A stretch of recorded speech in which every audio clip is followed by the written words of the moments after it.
بسم الله الرحمن الرحيم الحمد لله رب العالمين والصلاة والسلام على سيدنا وحبيبنا محمد وعلى آله وصحبه أجمعين.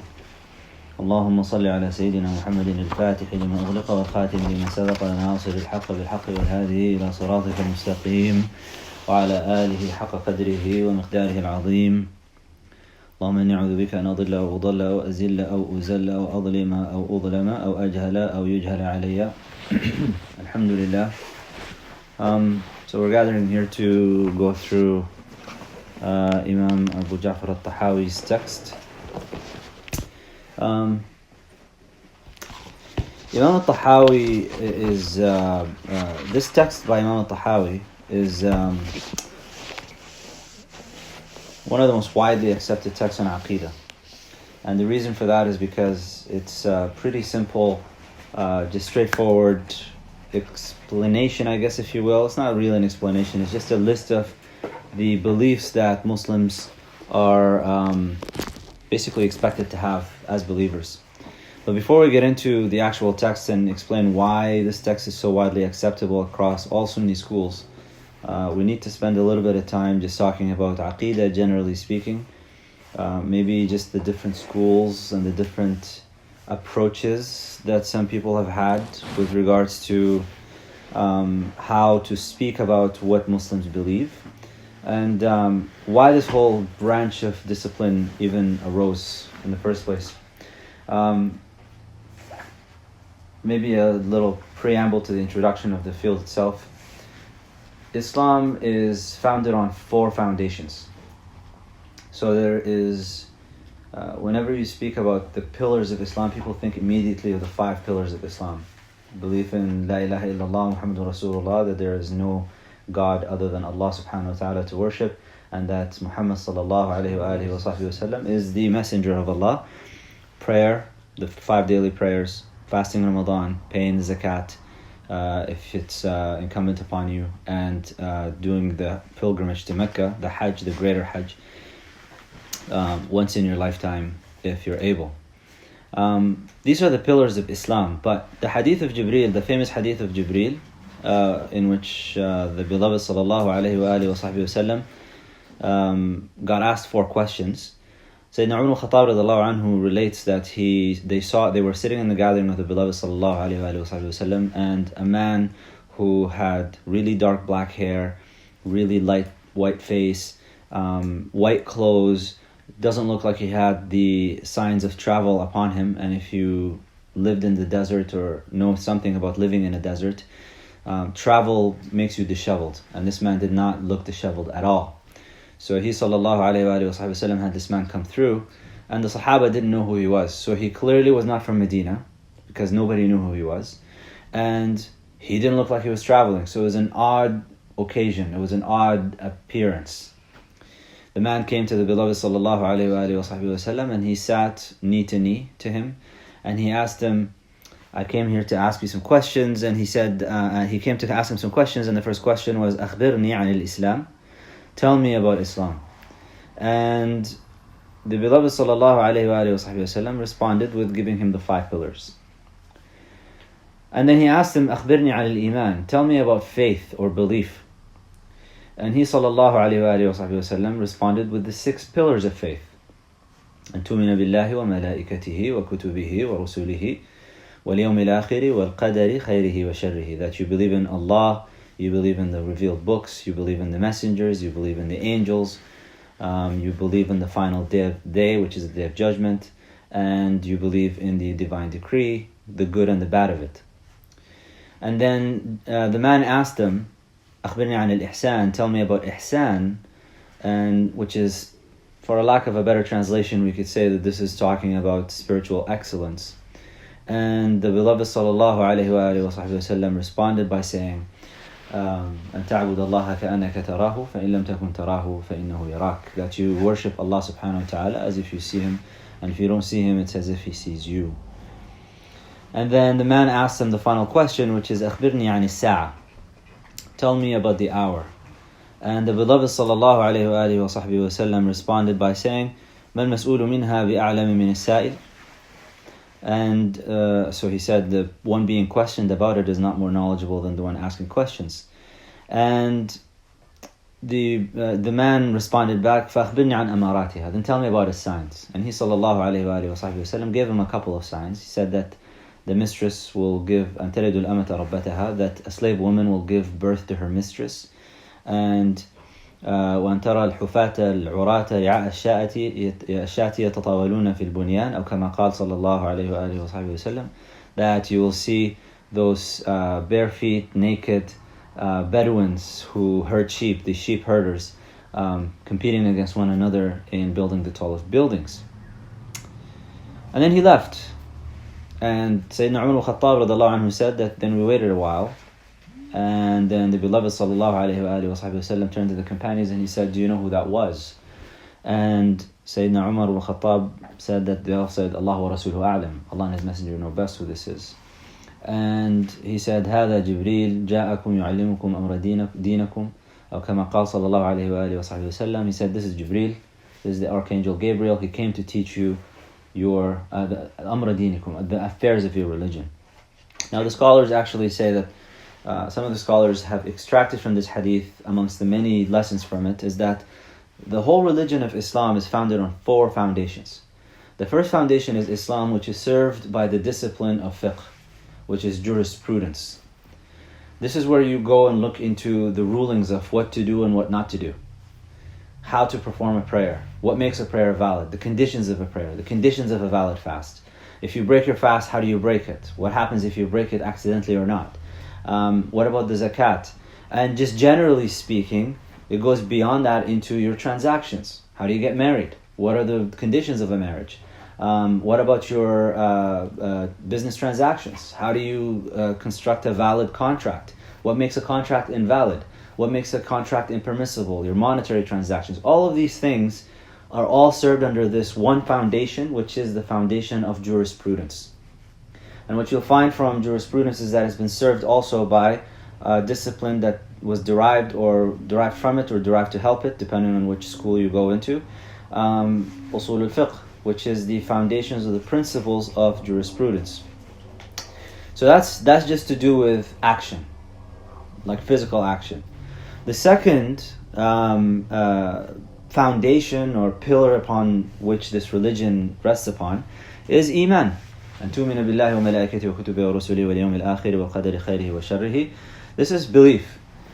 The discipline that was developed to serve this field or this area is what's called ilm al-kalam or ilm al-aqaid, or other names have been given to it. This is your creed. The scholars have derived several ways to establish why we believe the way that we believe, and to affirm it and to give it the proofs and the evidences that show it is the truth. And we'll go through what are the sources for this, for us to believe what we believe. The third foundation is ihsan. And ihsan is spiritual excellence. And this was served, so if you go back again, the first foundation was Islam, practical, physical action. The second one is the matter of the intellect. And someone's downstairs? No, you can go up.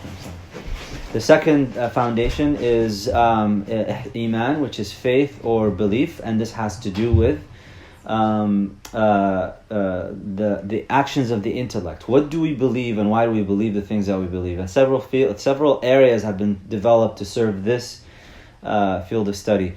You will find that some areas of Islamic study actually cross. So Arabic, for example, Arabic serves Aqeedah, it serves Islam, it serves ihsan, and it serves the final foundation, which we'll talk about in a minute, inshallah.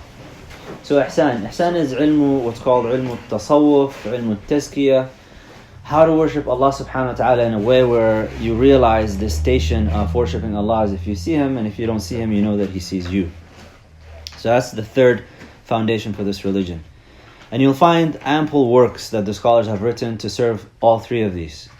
The fourth foundation, which is the discipline of the signs of the hour. This is really about the signs of the times, knowing your context, knowing what kind of situation you're in. And Habib Abu Bakr al-Mashhur has a beautiful work on this where he derives from it. He says that there are two things that you get from this hadith regarding the signs of the time. The first one is related to the first sign, which is أَن تَلِدُ الْأَمَةَ رَبَّتَهَا, that you will see that the slave woman will give birth to her mistress. And he says that, yes, on the one hand you had slave women who were giving birth to their mistresses because the rulers, for example, would cohabitate with them. And according to Islamic law, if the woman gets pregnant, gives birth, she can become free, and the son or the daughter that's born, they're free. Now, that's an immediate kind of direct explanation to this. But the other sign that Habib Abu Bakr al-Mashhur says about it, he says that a grander lesson from this, a more grand lesson from this, is that you see a flipping of the social order when the end of times are coming. And so you find children starting to command their parents, and they're the ones that are starting to run the show, as opposed to having the hierarchy becomes flipped. There is no more somebody who's at the head of the family responsible. It starts from the family unit and it crosses over to the rest of society. So now you have also the education system. When you go to university, it is the students who are actually driving the education rather than the teachers driving the education. You see that in surveys, you see that in professor ratings, you see that the teachers are very concerned about what the students are thinking of them and whether the students are happy with what they're being taught. And the students, to some degree, depending on the discipline that you're in, you will find that the students are also starting to determine what the curriculum is. And you see signs of that now in some news reports where students are having campaign protests and protest campaigns, and they're having firing campaigns for some professors if they're not happy with with how things are going down. So it's a flipping of the social order. The second thing that Habib Abu Bakr al-Mashhur mentions is that when you see the bare feet, destitute, naked Bedouins competing in building the tallest buildings, on the one hand, you can point directly at, Dubai, they build one building, Abu Dhabi builds a taller building, then Jeddah wants to build a taller building. You get a direct kind of like, wow, this is a manifestation of this hadith in reality. But the other more grand understanding of this, or a more encompassing understanding of this that he highlights, is a flipping of the political and economic world order as well. And that's really what you see happening. It's just a turmoil in the social, the political, and the economic spheres that has taken over all of humanity right now. Some places more so than others. The problem with this discipline is that up until our times right now, really, the way that the signs of the hour are being talked about, it's usually talked about in the context of let's point the finger and see how bad we've gotten.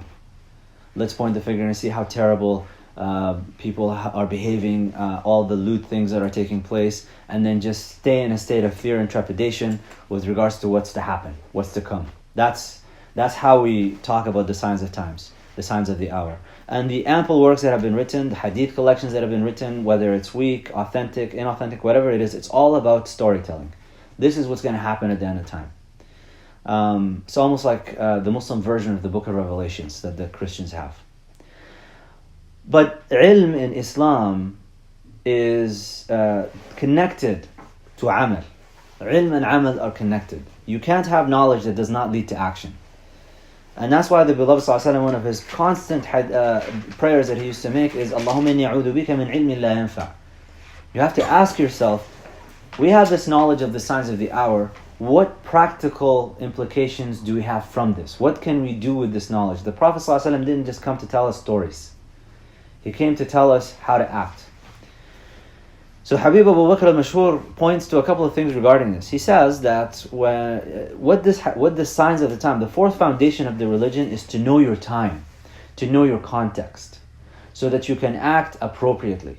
So that when calls to renew the religion, when you want to deal with new occasions, new things that are coming up to your time, you have a source, you have nusus, you have texts from the Quran and the Sunnah to respond to these new realities that are happening, that are taking place. And one of the things that he mentions is what's called sunnatul mawaqif. So inshallah at some point, if we ever go through usul al-fiqh, the definition of sunnah is all those things that the Prophet ﷺ has either acted, said, or affirmed from the companions that they were doing. Now, what you get from that is sunnah is like, it's a constant thing. Like, there's a constant practice that the Prophet ﷺ did. But Habib Abu Bakr mentions something about sunnatul mawaqif. There are incidents in the seerah and in the sunnah of the Prophet ﷺ where there were one-off incidents. They were not the norm. They didn't happen all the time. It was just a situation occurred, and he ﷺ responded to that situation accordingly. Now Allah tells us in the Quran that وَمَا يَنْطِقُ عَنِ الْهَوَىٰ إِنْ هُوَ إِلَّا وَحْيٌ يُوحَىٰ in Surah An-Najm. So he does not speak from his own whims and his own desires. This is revelation that gets revealed. So any action that the beloved sallallahu alaihi wasallam acted, undertook and did during his time, even if it was a one-off, that is there for us to take a lesson from it. Now it takes obviously erudite scholarship and depth of knowledge to really have an encompassing understanding of all of these things. And there are some scholars that, mashallah, they have that knowledge to tell us these things. But this is something that needs to be highlighted and almost kind of teased out and put for us so that we can take guidance from it. To give you some examples, maybe as generalities without mentioning any names or specific places, there are sometimes you see scholars today that are engaging in the political sphere, and they might undertake an action that maybe an activist or a bunch of activists are not happy with, and they say that this is something that is out of the pale, we don't like this, we don't want that. The thing is, if we have a flipping of the social order and the social sphere and all of these understandings from that, you also have a flipping of the reference point in terms of religion. What we have nowadays is that people decide what they want to do, and then they search in the tradition to find the justification for their action. As opposed to, let me pause and look in the tradition. When I'm faced with this situation, how am I supposed to, number one, feel about it? What am I supposed to understand from it metaphysically? And then, what should I do? Education nowadays, and this is, there was a time when you could speak about the West, but that's no longer the case. It's all over the place. Education has been altered everywhere. Education nowadays, it's based on utilitarian principles and philosophical naturalism. Utilitarian principles, this is something that was derived from John Stuart Mill, which is basically to find the greatest benefit for the greatest number and minimize the harm for the most number. It's not really a principled position as such, because utilitarianism can change according to time and place and whatever people deem to be beneficial or not. There's no transcendent source of guidance here. It's just how we calculate it based on our current knowledge.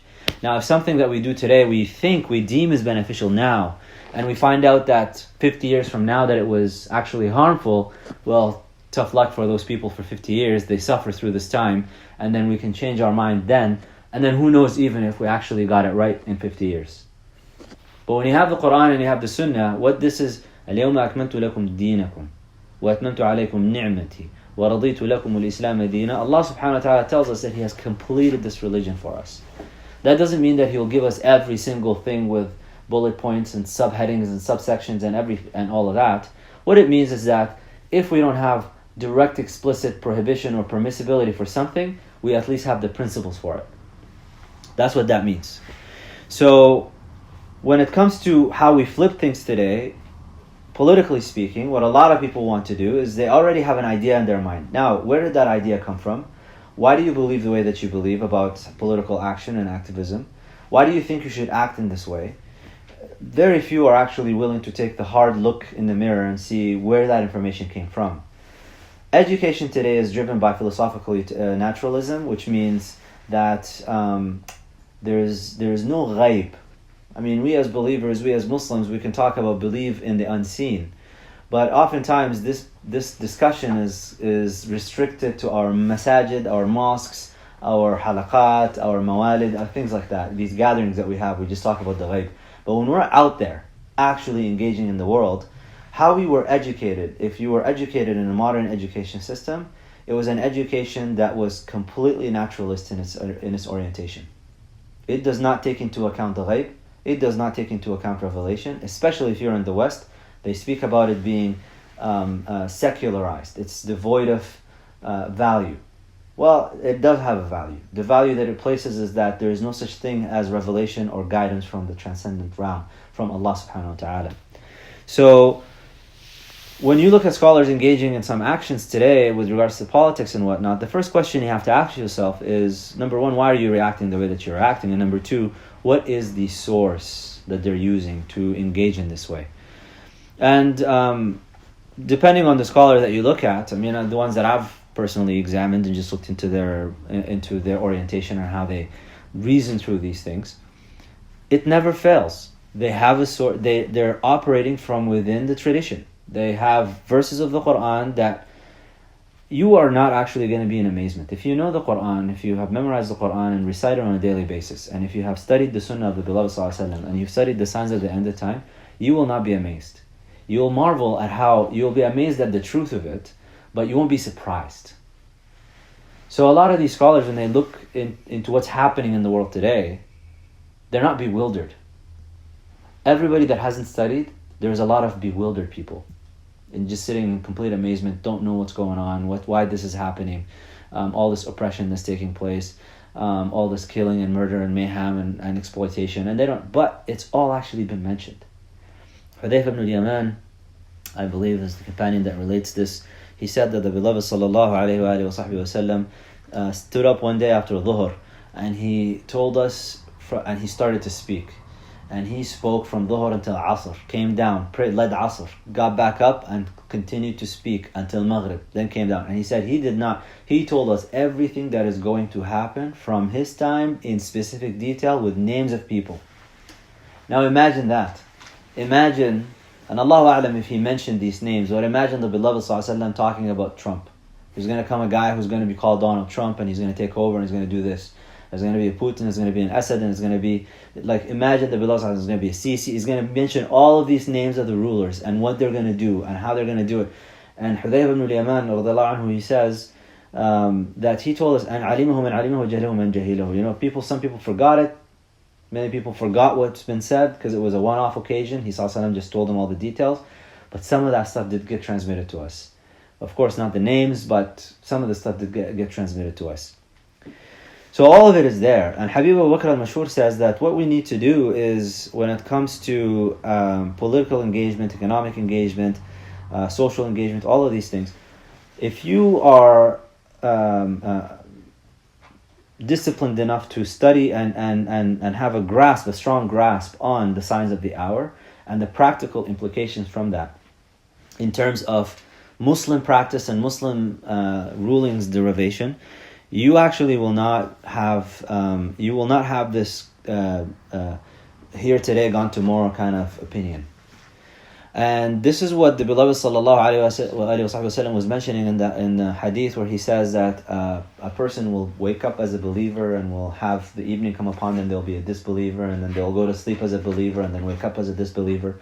This idea, and he sallallahu warned against becoming imma'. Don't be wishy-washy, just changing your opinion according to the crowd. We know today that just from studies in crowd psychology that all it takes is a couple of people with strong personalities to sway everyone. So all of that has been mentioned. So these are the four foundations of this religion. You have Islam, which is served by the discipline of fiqh. You have Iman, which is served by the discipline of theology or didactic theology. So jurisprudence for Islam, didactic theology for Iman, and Sufism, Tasawwuf, Tazkiyah, whatever you want to call it, for ihsan. And then I would say, calling it the Abu Bakr al-Mashhur mentions a name for it. He calls it fiqh al-Taḥāwīlat. It is the jurisprudence of changing times, or you can call it contextualized jurisprudence, and that requires knowledge of the signs of the hour.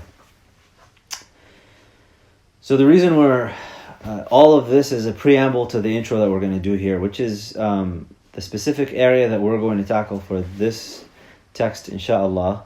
And you can get the translation for this. It's the best translation and comment and introduction is the one by Sheikh Hamza Yusuf, and it's the Creed of Imam Aṭ-Ṭaḥāwī.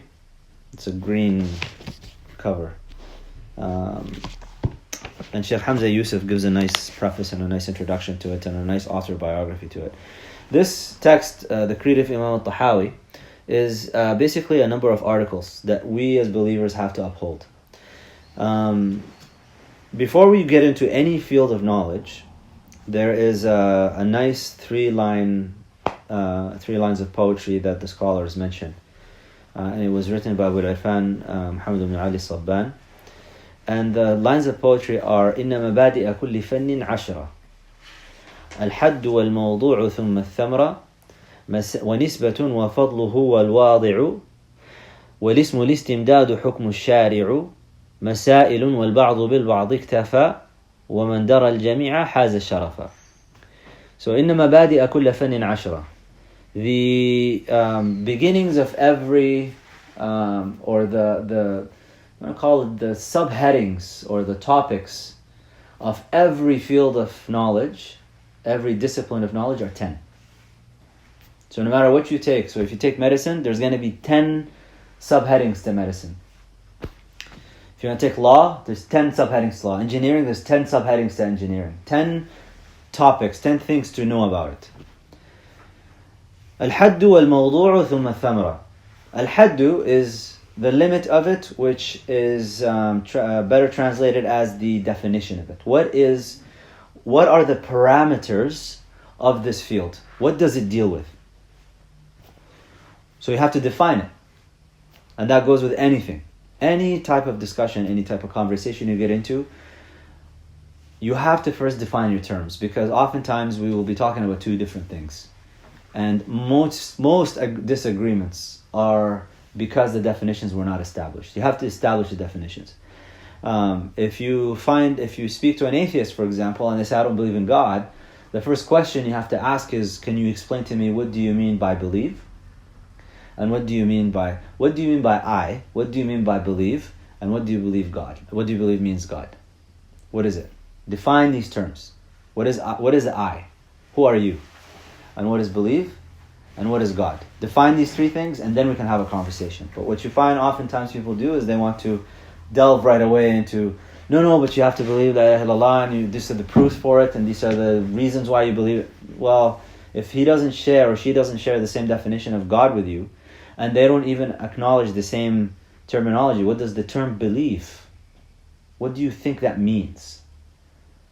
Because some people think belief is or faith, for example, is believing something without evidence, which is not what Muslims uphold. That's not what we mean by faith. So you have to define terminology. والموضوع. الموضوع is the content matter. What does موضوع is what does this field of knowledge, whatever it is that you're getting into, what does it deal with? So if we talk about fiqh, for example, what is the content of fiqh? It is the rulings regarding your conduct, whether it's to do with ritual actions and private actions, or with public and social transactions or business transactions. So that's al-mawdu'. ثم الثمرة. So once you find that you got the definition, you know what the content is of this. Thamara is the benefit. What is the fruit? What is the fruit of you studying this thing? If there is no fruit to it, that's ilmun la yanfa'. So abandon it.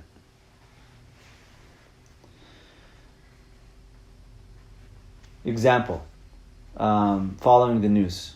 The question I would have to ask you is, what is the fruit of it? If you followed all of the journalists and you were on the up and up and you know exactly what's happening everywhere in the world. You know exactly what's going on in China, you know exactly what's going on in Pakistan, you know exactly what's going on in India, you know exactly what's happening.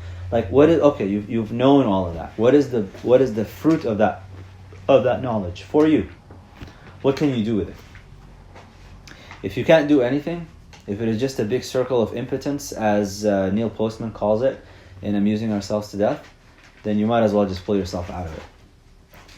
وَنِسْبَةٌ. Nisba is, what is this field of knowledge in relation to other fields of knowledge? وَفَضْلُهُ.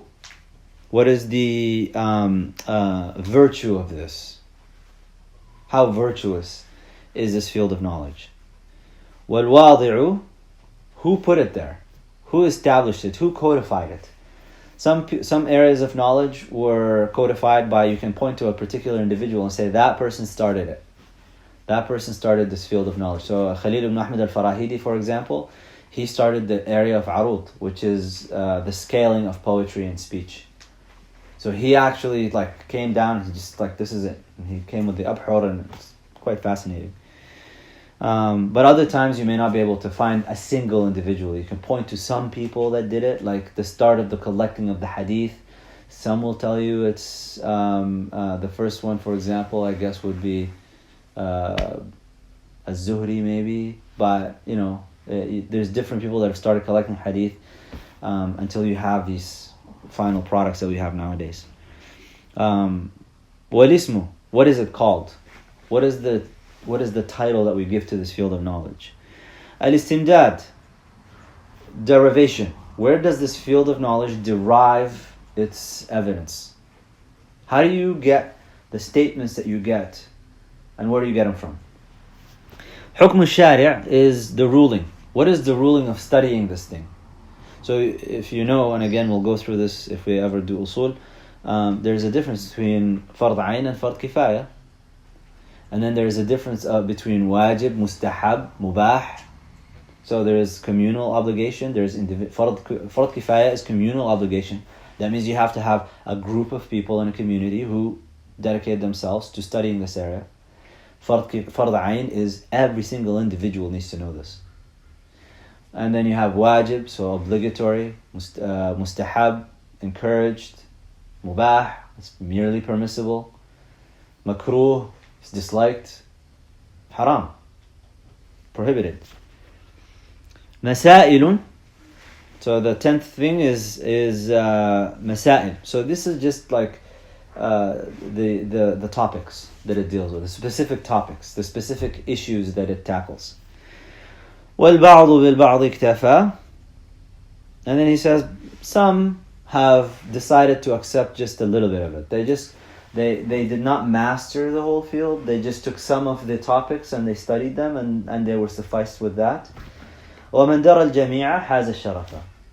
And the one who understands all of them, who studied all of them, this person is going to be ennobled. They achieve nobility because they've now achieved a higher level of scholarship. So it depends on what your purposes are and what your intentions are and what you're trying to do. You might just be sufficed with just a little bit. So when we do, the reason we start with Aqeedah aṭ-Ṭaḥāwī, with aṭ-Ṭaḥāwīyah, is because it's a simple text, it's a basic text, it is something that was written for the common Muslim. You want to advance and you get more into it, then we can talk about studying mantiq, logic, and then we can get beyond that into studying more advanced, to start to advance into ilm al-kalam and more advanced texts on Aqeedah. But this is a basic text. So what this particular field, if we apply these lines of poetry and just talk about this area that we're talking about here, what is the definition of the science that we're going into now, the discipline that we're going into? It is a discipline where يبحث فيه عن إثبات العقائد الدينية المكتسبة من أدلتها اليقينية. This is one definition for it. This is a discipline where you investigate and you research within it how to prove the creedal beliefs for Muslims which are derived from its certain evidences. And we'll go into that a little bit more later, inshallah. Sa'd al-Din al-Taftazani has another definition, and he says, العلم بالعقائد الدينية الناشئ عن أدلتها اليقينية. This is just to know, to have knowledge of the religious beliefs or creeds that arise out of the unequivocal evidences. So that's the definition of it. This is what we're going into. We're going to look into that. Al-Mawdu', so the content of this is to know about Allah subhanahu wa ta'ala, to know about the Messenger sallallahu alayhi wa alihi wa sahbihi wa sallam, in terms of their attributes. What is necessary for them to have, what is impossible for them to have, and what is possible for them to have. So it's if we go beyond Ṭaḥāwī and we get into logic and reason, then we can have a further discussion on these issues. But just know for now, we're talking about the necessary, the impossible, and the possible. There are certain things that are necessary attributes for Allah subhanahu wa ta'ala. For example, Allah has to be one. That's necessary. It's not possible. It's not one of the possibilities that we can have. Allah has to be one. It can't be two, can't be three, can't be 300 million. It's got to be one God. He cannot have anything like unto Him. He cannot resemble anything in His creation. He has to be transcendent above that. These are necessary attributes. It is impossible for Allah subhanahu wa ta'ala, for example, to come into the world. So this is one of the things that we would have a contention with the Christians. That God came into the world and He, as whatever form that He took, and He became a man and He got crucified. All these things, aside from the gravity of these claims that we believers would have against them, we would say that this is actually rationally impossible. Because God, Ta'ala Allahu amma yasifun wa ma qadarullah haqqa qadrihi. Allah is exalted above what they describe, and they have not measured, given the true measure for Allah subhanahu wa ta'ala. So that's for Allah. What about the messengers? So the Prophet ﷺ, he has to have been truthful. He cannot, it's necessary for him to have been truthful and to have never lied. It is impossible for the Prophet to have a mental illness. That's impossible, because if he does that, it affects his cognition, which means that you can't trust what he's saying. So it's necessary for him to have fatana, to have this intelligence, that he can't just pull a wool over him and just trick him. But it is possible for the Prophet ﷺ to get sick, which he has. He's been sick before. It did not impact his intelligence, so that's a possibility. Allah is the creator. It is possible for Allah to create whatever He wants. It's not necessary, but that's one of His attributes, that He's the creator. That's necessary attribute. But it's not necessary for Him to create. There's a difference between Him being the creator and Him creating. So when you think about possibilities, can you, just to give you a quick example, can you imagine yourself walking on water? If you close your eyes and just imagined it, can you imagine that happening? Well, you've never had it happen. But if I told you that there is a multiverse and there's a universe where you can walk on water, can you now close your eyes and imagine yourself, I can walk on water? So it means it's possible. It's not necessary for you to sink when you get on top of water. It's possible. As a digression from that, just to quickly give a quick definition here, miracles in Islam are not impossibilities. They're within the realm of the possible. So for example, can you go into a fire and it not burn you? Can you imagine a possible world in which you go into a flaming fire pit and not get burnt? You can. Which is what happened with Ibrahim alayhi salam. What happened was, and again this is more for the kalam kind of inclined types, the fire is not the reason why you burn. Burning is an accident of the fire. This is like a technical term. The fire does not necessarily burn. The fire is there. The burning is a creation of Allah. So the fire is a creation, the burning is a creation, and it just so happened that our experience of the world is that every time you touch fire, you get burned. That's called aṭ-Ṭaḥāwī, custom. This is the customary habits of the world by which Allah subhanahu wa ta'ala created it. It allows us to function. If you didn't know every time you got out, let's say you're driving a car, and if you didn't know that every time you turned your car steering wheel to the left, that your car would turn left, how can you ever drive? If sometimes it goes left, sometimes it goes right, it's always random, you can't predict it, you can't. So the customary habits of the world allow us to be able to live in a predictive manner so that you can plan your life, so that you can progress, so you can do things. So it's actually out of the mercy of Allah subhanahu wa ta'ala that there is a purpose and there is this kind of customary habits that are there. But they're not necessary. So when Musa alayhi salam takes his staff and he strikes the water, that striking of the water and it's splitting, most people when they strike the water with their staff, nothing happens. You just create like a little bit of a splash. But with Musa alayhi salam, the sea split. The Red Sea split and it was dry for them to be able, it wasn't even muddy. So it split, the ground, the sea floor was dry, and they were able to trespass very quickly. That's what a miracle is in Islam. It's not some unfathomable thing you can't imagine whatsoever that can never happen. Another example.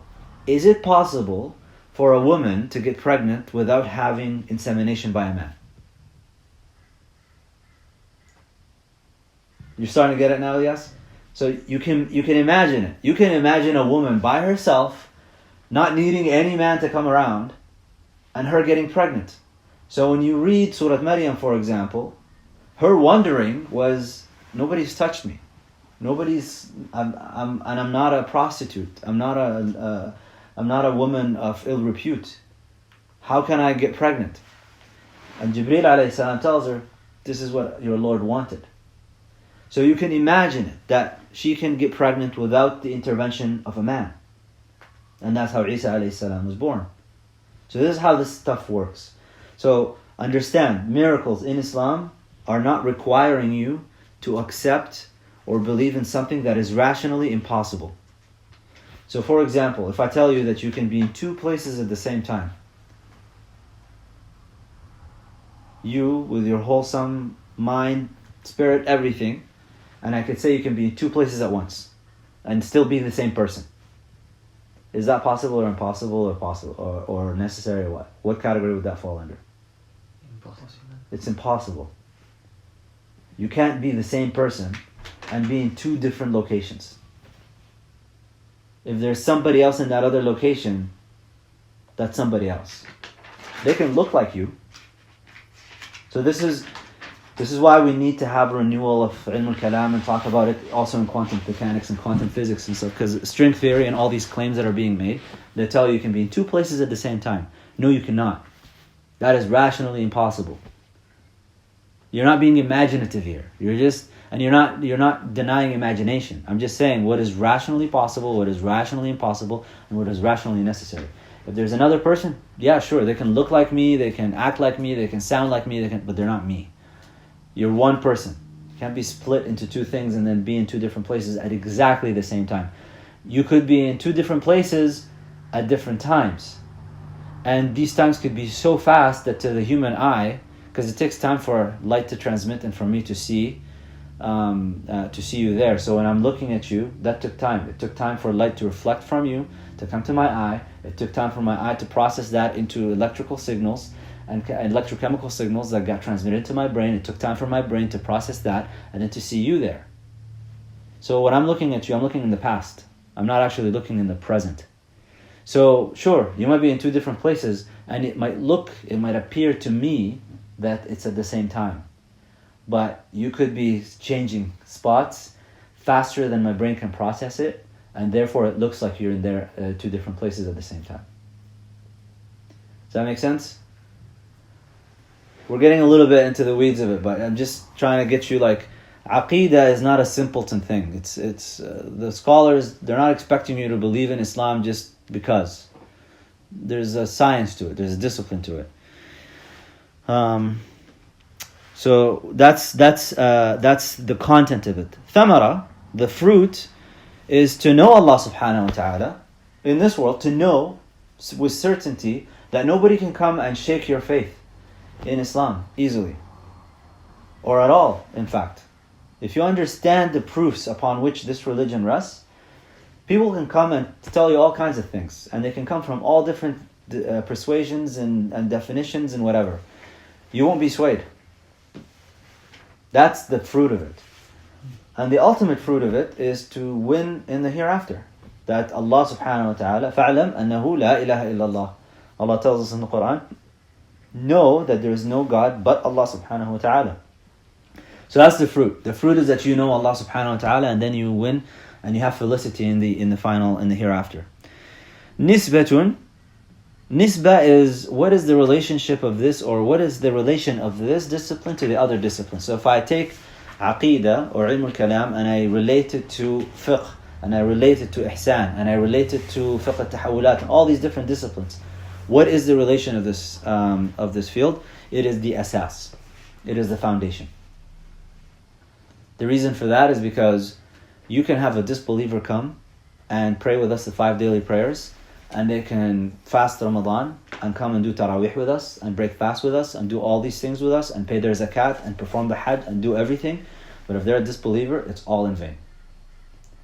This knowledge, it is the foundation of all other knowledges. Everything else is being served by this field.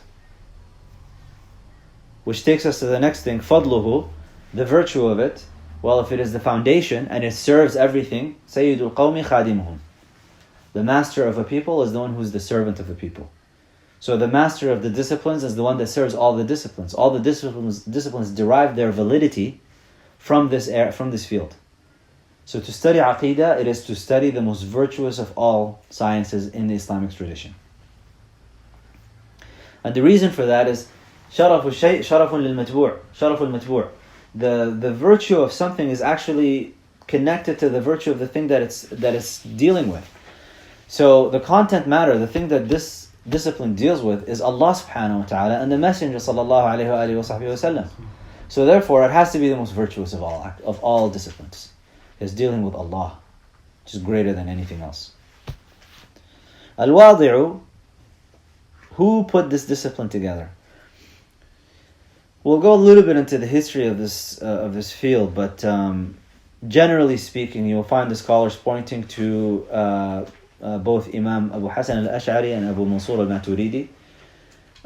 They were contemporaries of one another, and they were working separately, but they arrived at the same conclusions, and the differences that they have between them, the Ash'ari and the Maturidi schools, are actually minor in relation to other schools of thought. Very minor differences, but overall they arrived at the same conclusion.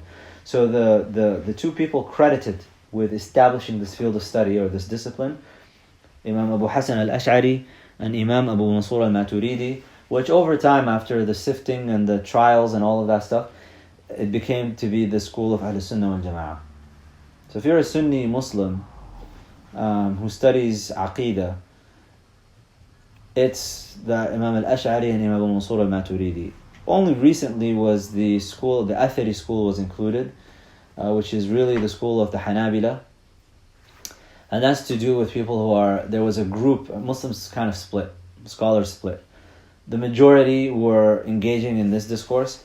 A minority decided that this is all heretical. And you should just believe in the Quran as is, and that's it. And its faith is just something that you just get. And there's no discussions. Really, I'm simplifying it, but the problem with that school also is that they gave rise to a lot of anthropomorphists. People who gave human attributes to Allah subhanahu wa ta'ala, wal-'iyadhu billah. And so that's the issue with that school. And it's only recently that they've been included as part of they say, it's Ash'ari, Maturidi, or Athari is what they call it.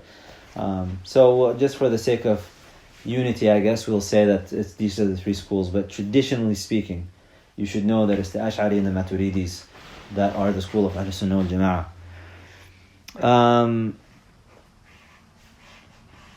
And after we finish these, I'll just go on a little bit regarding this issue. Al-Ismu, so what is this field of knowledge called? Well, there's different names for it. You can call it Ilm al-Tawheed, so the science of unification, because that's really what it's about, is to unify, that everything is a manifestation of kun, which is a single command from a single source, which is Allah subhanahu wa ta'ala. So Ilm al-Tawheed, or Ilm al-Aqaid, the discipline of Aqaid is talking about the creeds. Ilm al-Kalam, Kalam in Arabic literally means speech, but really this is referring to didactic theology. And the reason it was called Kalam is because the scholars would say, Al-Kalamu fi hada kada wa kada. The way that you would say or articulate a belief is articulated like so. That's why it was called Ilm al-Kalam. Also called Ilm Usul al-Din. This is the discipline of the foundations of the religion, which is really what this religion rests upon. It's belief in La ilaha illallah Muhammadur Rasulullah, and then everything else stems from that. Ilm al-Mukashafa is another name. It's the science of unveiling. It's to really know Allah subhanahu wa ta'ala, know the Messenger sallallahu alaihi wasallam as they should be known. Ilm al-Ma'rifah also is another name. It's the discipline or the knowledge of, or the science of knowledge, to know Allah. Al-istimdad, where does it derive its evidences from? It derives its evidences from rational proofs as well as transmitted proofs. Rational proofs refers to pure reason, and this is what we talked about earlier regarding the possible, impossible, and the necessary. And naqliya, al-adillatu al-aqliyati wal-naqliya. This is al-istimdad. Naqliya refers to what's been transmitted. So that's where you have in the Quran. Once you establish the Quran's veracity, then you take your evidence from it. Hukm al-shari'. What is the ruling for studying Aqeedah? Al-wujub al-ayni ala al-mukallaf. It is the individual obligation upon the one who is legally and morally responsible.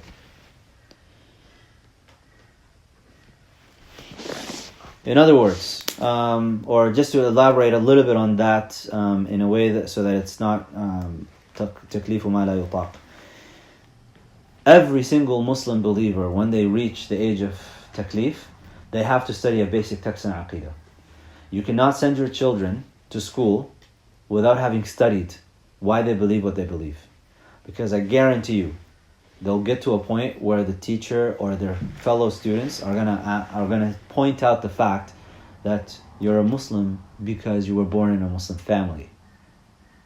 And then your kids are gonna be wondering, well, is this the truth or not? Because despite all of the relativism and all of the postmodernity and all of that stuff here in the modern world, they still talk about truth. And they still seek truth, because this is فطرة الله التي فطر الناس عليها لا تبديل لخلق الله. This is the fitrah of Allah subhanahu wa ta'ala that this is how Allah originated us. We are not by nature going to accept that there's no such thing as truth. Even if people talk about relativism, they still uphold fundamental truths about existence and about the world and about reality. So every individual Muslim has to study Aqeedah. And at the base level, at the basic level, you have another text, Aqidatul Awam, you can do Ṭaḥāwī. I would say do Ṭaḥāwī because it's like a pretty widely accepted text. This just highlights for you all of the Muslim beliefs. At the very least, when somebody comes and challenges you and says, you guys believe in this or that, you can speak up right away and say, actually, no, this is what we believe. This is our belief. But I would actually go a little bit beyond that, and I would say you would need to study logic as well. Because you can't just list off the articles of faith to people, especially when you're being challenged.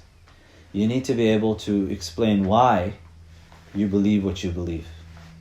Islam is a very rational religion in that sense. If there's something that you are being commanded to believe in, that you don't have access to rationally, it will be supra-rational, but it won't be irrational. Supra-rational meaning that it transcends above your ability to human reason. And this is an important point to make here.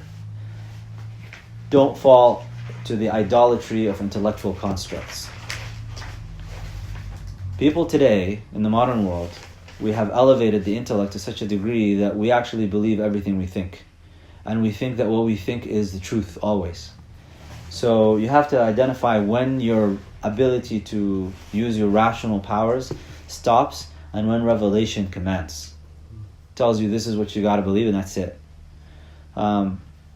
The challenge here is that the human intellect is very powerful. And it's very difficult. It's a very subtle point at which you will recognize now, or do I keep going? Masail. This is talking about the specific cases and the things that this field is going to talk about. So if we say fiqh as an example, what will be the masail of fiqh? It will be the rulings of prayer, the conditions of prayer, the rulings of fasting, the rulings of contracts. These are the masail. These are the topics that it deals with. So in Aqeedah, the masail that we deal with are what is possible, what is impossible, what is necessary. These are the things that we deal with in ilm al-kalam and ilm al-aqeedah. وَالْبَعْضُ بِالْبَعْضِ اكْتَفَى. Some of you might just be sufficed with just knowing the Ṭaḥāwī, maybe a little bit of logic, but then you're fine. Like, alhamdulillah, I've satisfied myself. I don't need to go any further than that. Others might want to go a little bit more. And he says, either way, you're on khair. It's good, either way that you do it. but there is a base level. It's almost like in prayer, there's a base level that you need to know, like how to perform a valid prayer. Do you need to know how to recite all the Quran? No, but there's a minimal level of Quran that you need to recite in your prayer. You need to at least know the Fatiha properly, and you need to know a couple of surahs so that you can conduct your prayer with a couple of surahs. That you could say, I'm good here, but you want to do more, then you get more virtue, and you elevate. And then you could do Qiyamul Layl, and you could do all these other things, and you can add more sunnah and more things. Do you have to know all the sunnahs of the prayer? Not necessarily. All the fada'il, all the virtuous actions? Not necessarily. Just know the minimum to perform a properly valid prayer. You want to add and embellish, mashallah, khair. That's virtuous.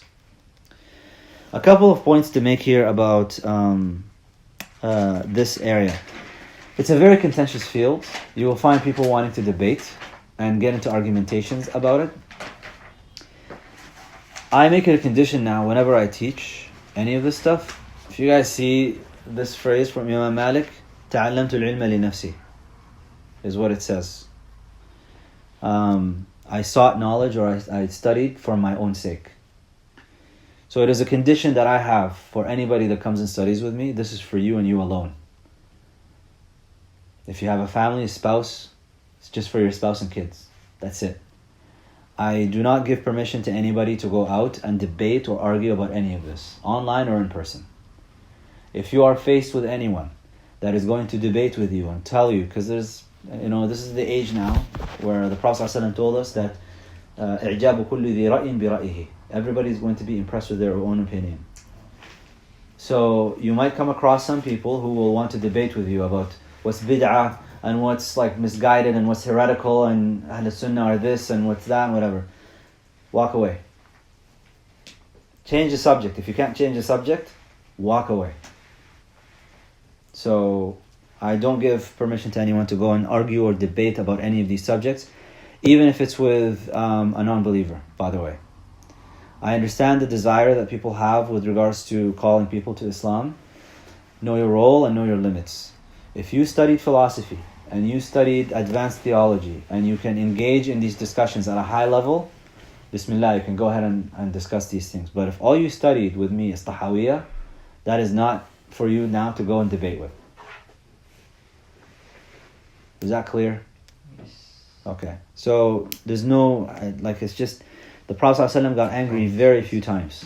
And one of the times that he got angry to the point where the vein on his forehead popped out, he came out and he saw the companions arguing. And he said, وَأَنَا بَيْنَ ظَهْرَانِكُمْ, and while I'm amongst you and you're arguing, دَعُوا الْمِرَاءَ فِي الدِّينِ أو كما قال صلى الله عليه وسلم, leave quarreling in the religion alone. فَإِنَّمَا هَلَكَ الَّذِينَ مِنْ قَبْلِكُمْ بِالْمِرَاءِ فِي الدِّينِ أو كما قال صلى الله عليه وآله وصحبه وسلم, those who have come before you, they were destroyed by arguing and quarreling in matters of the religion. And he sallallahu alayhi wa alihi wa sahbihi wasallam says that أَنَا زَعِيمٌ بِبَيْتٍ فِي رَبَضِ الْجَنَّةِ.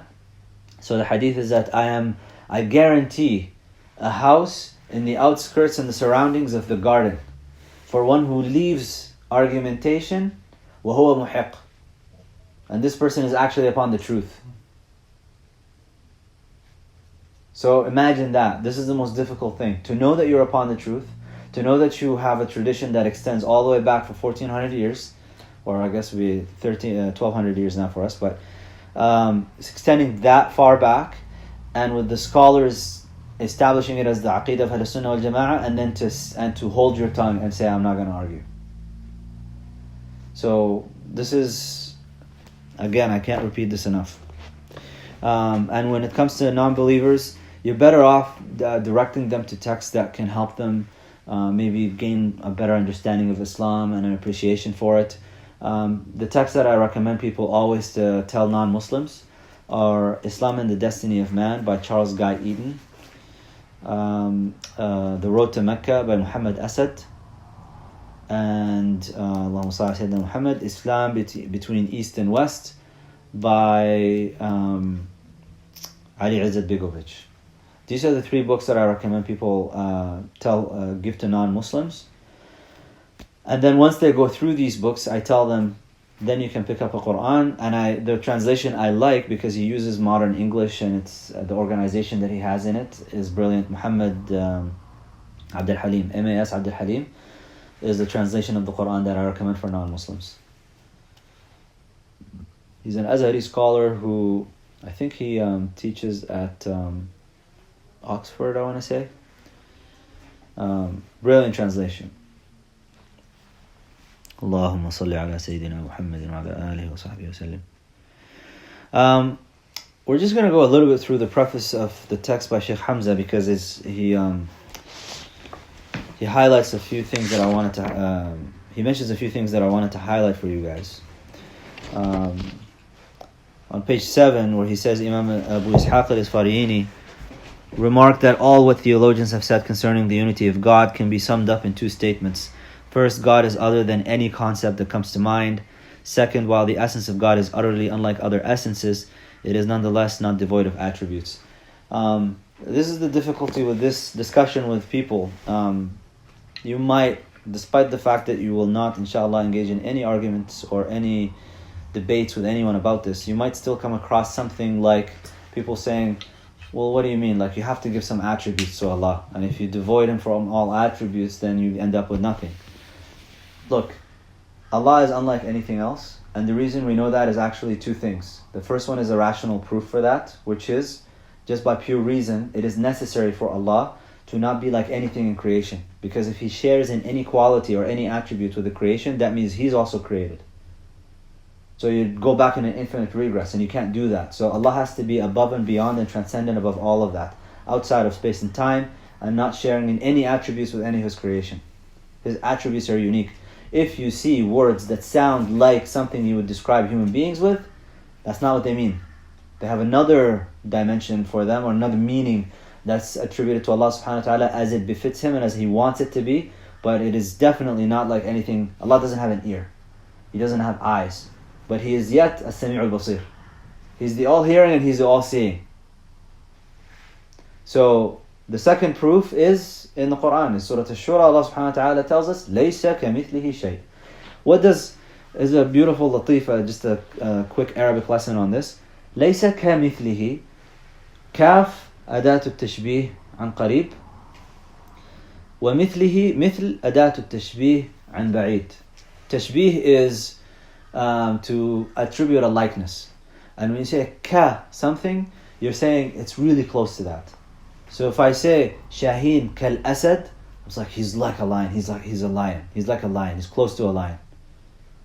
If I say, so there's three ways to say Shaheen is like a lion. I could say Shaheenun Asadun, Shaheenun kal Asad, Shaheenun mithlu al Asad. So Shaheenun Asadun Shaheen is a lion. It's like as direct as you can get. This is the strongest form of giving an analogy here. Shaheenun kal Asad is removed a little bit. He's like a lion. Shaheenun mithlu al Asad is like really far. He's kind of like a lion. Could be a kitty cat.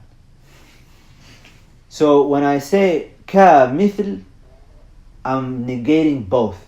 I'm negating both likenesses from Allah subhanahu wa ta'ala here. In this verse, laysa kamithlihi, nothing that comes to your mind that could be close or far away, you cannot conceptualize.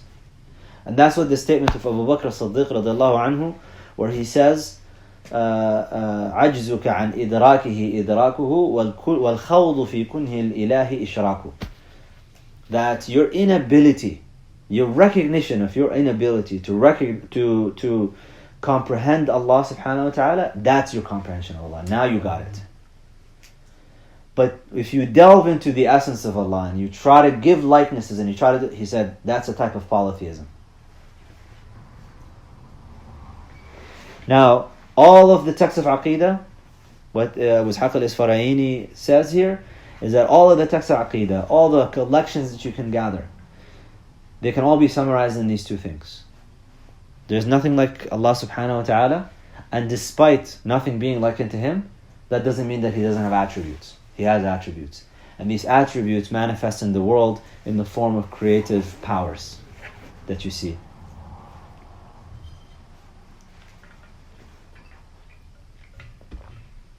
Now, what is the purpose of creed here, as Sheikh Hamza mentions, and this is the second paragraph on page 7. The purpose of a creed is to engender a shared understanding through an articulation of the tenets of faith that are derived from revelation itself. And then he goes on in a couple sentences to say, only very recently have Muslims begun to fragment theologically due to the loss of an authoritative religious leadership. I mean, it's the death of expertise, really, is what it is.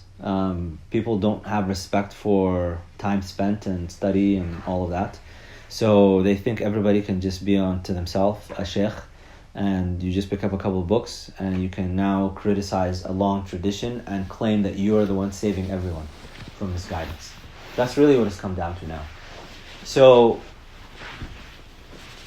Sheikh Hamza is here, what he's mentioning here is that the point of a creed is that when you go around, and it's actually a beautiful thing if you travel, it doesn't matter where you go, no matter which country I land in, at least, I just find commonalities, common understanding, a shared understanding. Go to the masjid, everybody prays the same prayer. Even if we have different ways of, like the form where the hand goes or whatever, it's still the same. Dhuhr, it's the same. Asr, nothing is different. If you talk about Allah subhanahu wa ta'ala, that's why you find scholars from Africa coming all the way to Australia and talking about Allah, and it resonates with everyone, because everybody knows what we're talking about. You don't have that in any other tradition. You have it a little bit with the Catholics, because the Catholics are the largest denomination, but they still have their own saints and their own patron saints that they pray to and things like that. So it's not like Muslims. It's not like Sunni Muslims. We all share, and our creed, you ask Catholics about their specific, the catechism, not all of them have studied it, that's their Aqeedah, and not all of them understand it, and there are elements of it, they say it's a mystery. We just accept it as it is. But for Muslims, the beautiful thing about our creed is that it unites the educated elites with the Bedouin, illiterate people in the desert. It doesn't matter who you are, what your educational level is, the beliefs of Muslims is so basic, so simple, it's not simpleton. That's why I got into it a little bit with you guys earlier with the possible, impossible. It's not simpleton. It's not a foolish creed. It can get very complex, and we can get into very elaborate proofs. And in fact, St. Thomas Aquinas credits Imam al-Ghazali, I believe, in his references for the proofs that he uses, and Ibn Sina. Like a lot of the things that Christians use, Catholics or Protestants, use to prove the existence of God, came out of Muslims. So they credit us with this stuff. It's a very complex creed if you want it to be, or it can be very basic. And ultimately, at the end of the day, when the angels come and ask you in your grave, they're not going to ask you about the elaborate didactic theology. They're going to ask you a simple, basic couple of questions. Who's your Lord? What do you say about this man? What is your religion? Very simple, very basic. It doesn't matter what level of creedal education you arrived at or received. On page 8 he says, for unity to be restored, we need to first understand that unity is not uniformity, and that diversity of opinion and understanding is an essential part of human nature and fully incorporated within the framework of traditional Islam.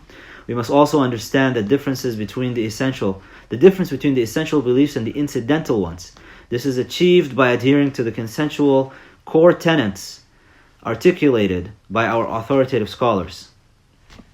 What he's talking about here is that you have to differentiate between the basics of the religion itself and then what have been elaborations based on understandings of the text. So you won't have Muslim scholars, for example, differing on the fact that Allah subhanahu wa ta'ala is one, or that the Prophet ﷺ is the final messenger and there's no messengers after him. You won't find Muslim scholars arguing about that. What you might find debates about is certain understandings of verses. You won't have the scholars, for example, differing with each other about the veracity of the Quran, that the Quran is kalamullah, and that it is not created, and that it has been transmitted in full. You won't find the scholars differing with each other on that. What you will find them differing on is potentially how they understood a particular verse. Now you need to know that the Quran has been transmitted in multiple recitations, variants. That doesn't mean the content is different. It just means that one recitation can give you a different depth of the meaning, that the other recitation has a different one than this one. So, Alhamdulillah Rabbil Alameen, Maliki Yawmiddin or Maliki Yawmiddin. Maliki has a meaning. Maliki has another meaning. But they both revolve around the same general meaning. That, by implication, gives you different understandings of the depths. And وَلَوْلَا تَفَاوُتِ الْعُقُولِ تَفَاوُتِ الْأَفْهَامِ الْأَذْهَانِ لَمَا تَفَاوُتَتِ الْأَفْهَامِ. People have different levels of intellect. People have different insights. And that goes in two ways. You can either have different intellectual aptitude. Your IQ could be different. So your understanding could be even deeper. Your memorization is maybe more vast. So you mastered the Arabic language to a degree maybe that the other person hasn't, and you're privy to meanings in the Arabic language that maybe the other person has not been privy to. So now you can derive, you can extract more gems out of this text. Your taqwa is different. وَاتَّقُوا اللَّهَ وَيُعَلِّمُكُمُ اللَّهِ. You could have a different state of the heart. People have different stations with Allah in that way. So you could be closer to Allah subhanahu wa ta'ala, or the other person could be closer, and they get unveilings. That Allah just reveals to them that this verse relates to this or that. That could happen to people. So when it comes to intellectual aptitude, maybe you're able to just really see connections within the Quran, within verses of the Quran, that others have not been able to see, and then you derive new meanings. So the scholars differ in these different ways.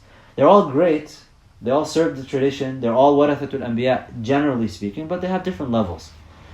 So you have incidental beliefs, you have incidental kind of, by implication, this means this and that.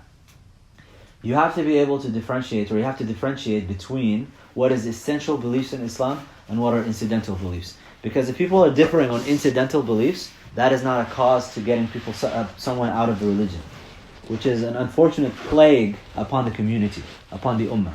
That you have people who don't understand the difference between incidental beliefs and core tenets, and then they take the incidental and they turn it into a core tenet, and then they say this person is spewing kufr. This person is a disbeliever. And you see that, and it's very easy to come off people's tongues. A word of warning. The Prophet ﷺ said in a hadith mutawatir, this is a multiply transmitted hadith that has the same veracity as the Quran.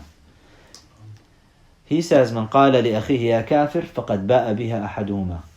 Whoever says to their fellow believer, "Oh disbeliever, oh ya kafir, you're an infidel, you're a rejecter of this faith, you cover over the truth," then one of them is a kafir. So maybe you're right about this person, but maybe if you're wrong, then that would be you. And these are bad odds. So, and Imam Abu Hanifa used to say that إخراج ألف من الملاحدة أقرب أو خير من إخراج نفس واحدة. That to mistakenly assume 1,000 atheists as Muslim is better than to assume a single Muslim as and take them out of Islam, assume them as an atheist. And the way that some people do this is very clever. They will say this person is spewing kufr, and then they'll say, but I'm not saying they're a kafir. Okay, that's a technicality, sure. The usulis talk about it, but what does it mean in the social sphere? How are people going to receive that information? They're going to receive that information as that person has exited the religion. So you have to understand the implications of your statements and what you say. Once again, as a reminder, nobody here is allowed to debate or argue about any theological matters with anybody. And if you see it, turn your eyes away from it and walk away. Why did Sheikh Hamza translate this particular text? And I'm just, for the benefit, just go through it. The more important motivation for my translation, however, is that this is a wonderfully unifying creed and deserves a far wider dissemination in our schools, mosques, and homes. It can play an important role in uniting the various creedal factions whose adventitious disputes serve only to fragment and innervate our potentially effective community. And you gotta realize that, like, you gather a small group together, and have them collectively believe in the same thing, and see what they can do, see how they can, what kind of work they can do in a community when they're united. But when everybody's fragmented, this is what the Beloved ﷺ said about us, will be like غُثَاءٍ كَغُثَاءِ السَّيْلِ, will be like that foam on top of the water in the ocean. Many of us, but we have no impact. There's no effect. Now, as a lesson, we started off this whole thing talking about the 4 foundations of the religion, and one of them was knowing your time. One of the signs of the hour was the Prophet ﷺ was described how we will be. We'll be like the scum of the ocean. We'll be like that foam on top of the ocean, no impact, no effect. So the practical implication from that is to understand what makes us that way. Why are we like that? Rather than just talk about us like that and point the finger and say, how terrible are we? Look into the root cause of, okay, so if we're like that, then what got us to that position is fragmentation and division. Then how do I solve that problem? How do I make us impactful again? And this is what Sheikh Hamza is doing here in this text. He's saying, I want to unify people again so that we have an impact. And so he's highlighting the intention here again, that we can be effective. Our differences are not the real problem. Our failure to distinguish between our casual and core differences is the problem.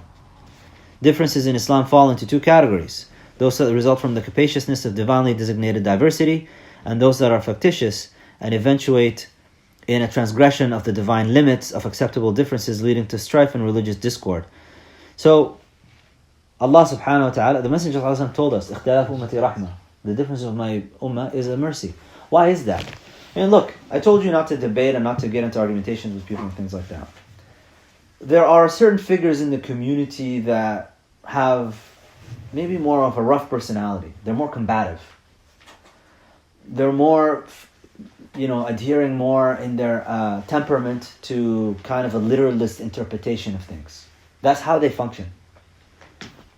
Well, you find these people gravitate to particular personalities.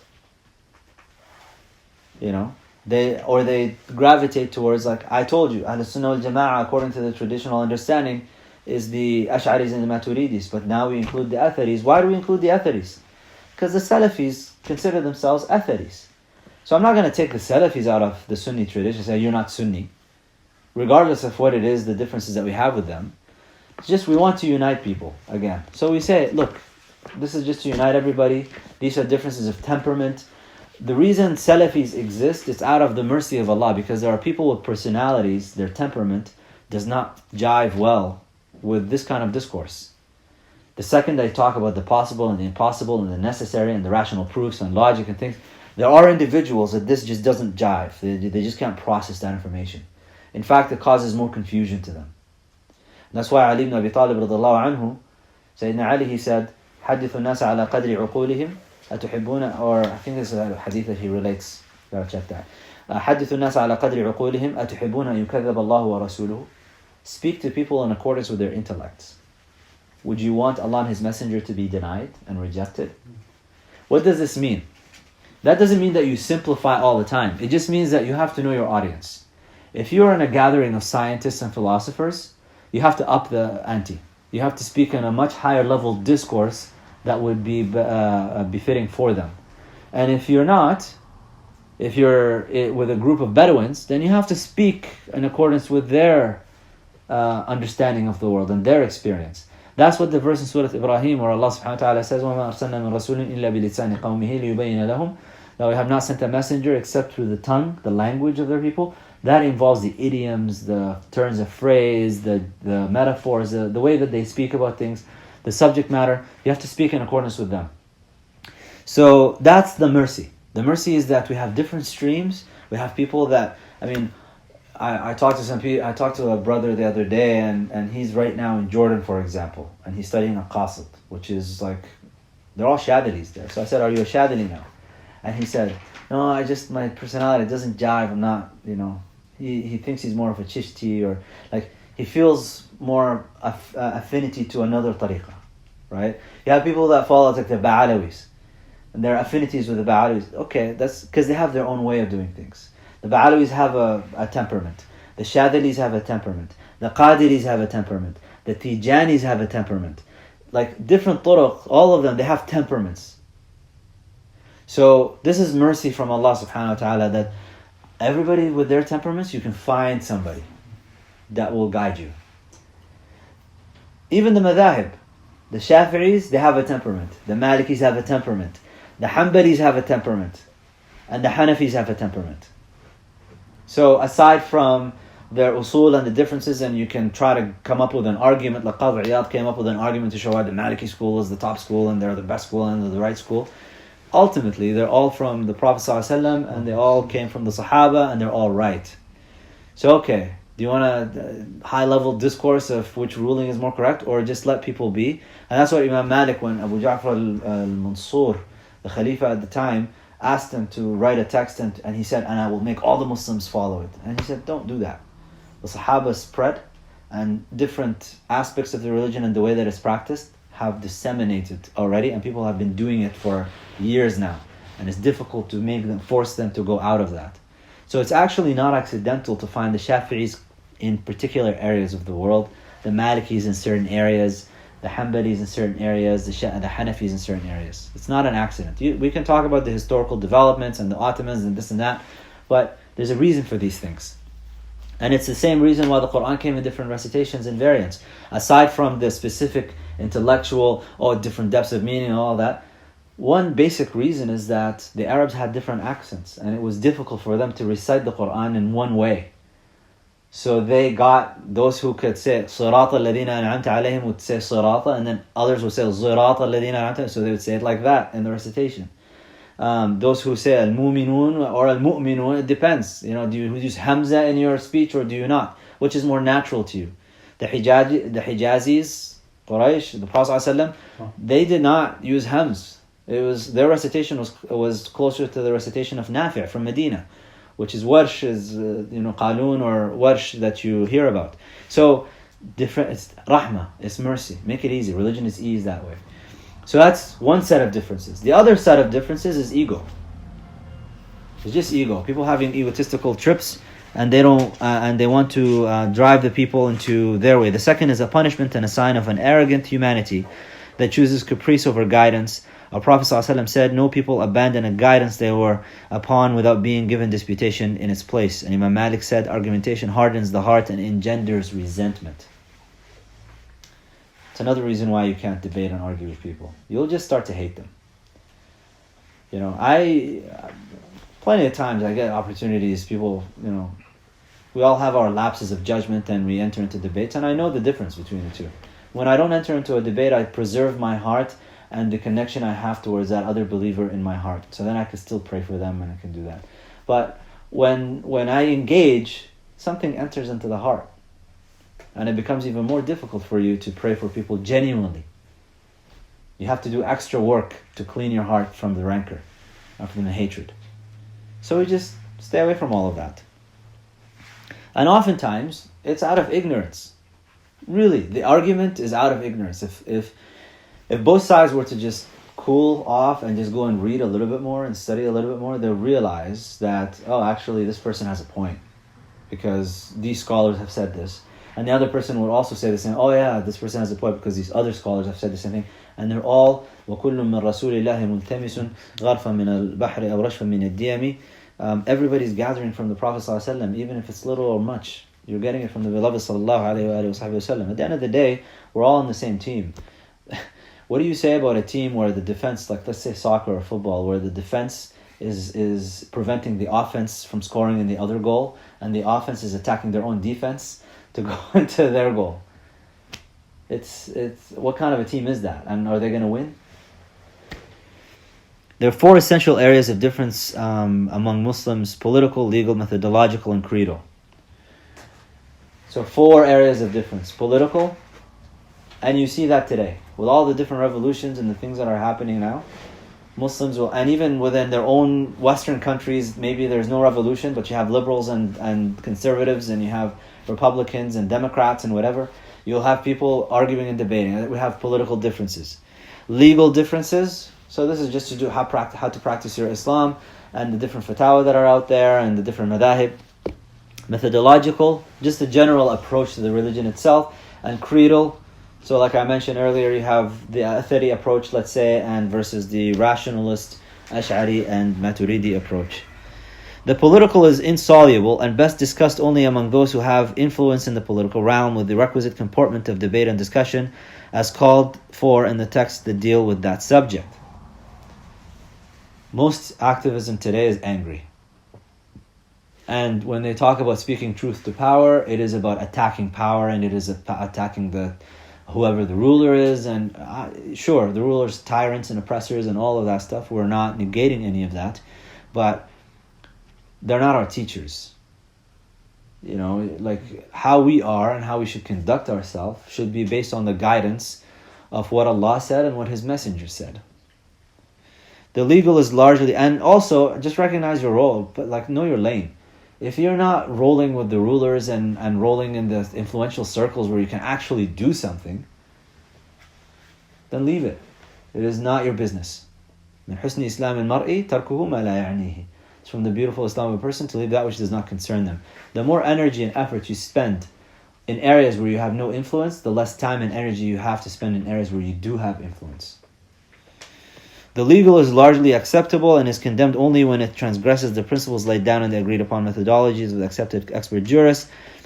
Methodological differences almost entirely involve permitted human choices that arise from specific circumstances and are therefore acceptable. That they should lead to division is a sign of fatuity, given that the differences emerge naturally from human attempts at addressing specific social and cultural situations. The mindlessness that engenders disunity is identified in the Quran. You deem them unified, but their hearts are differing because they are a people who do not use their intellects. You don't know what people's circumstances are and why they're doing the things that they're doing and what they're getting into. So the best thing that you can have is a positive opinion of the believers, and pray for them, pray for their rectification, pray for their guidance, and for warding off any tribulation that may befall them. And finally, there are creedal differences. While they pose some of the major obstacles to unity today, there have been surprisingly few in the history of Islam. That is because every Muslim accepts the formula of divine unity, La ilaha illallah, the proclamation of the Prophet Muhammad sallallahu alaihi wasallam's messengership, Muhammad Rasulullah, and the 6 tenets of the faith mentioned by the Prophet sallallahu alaihi wasallam.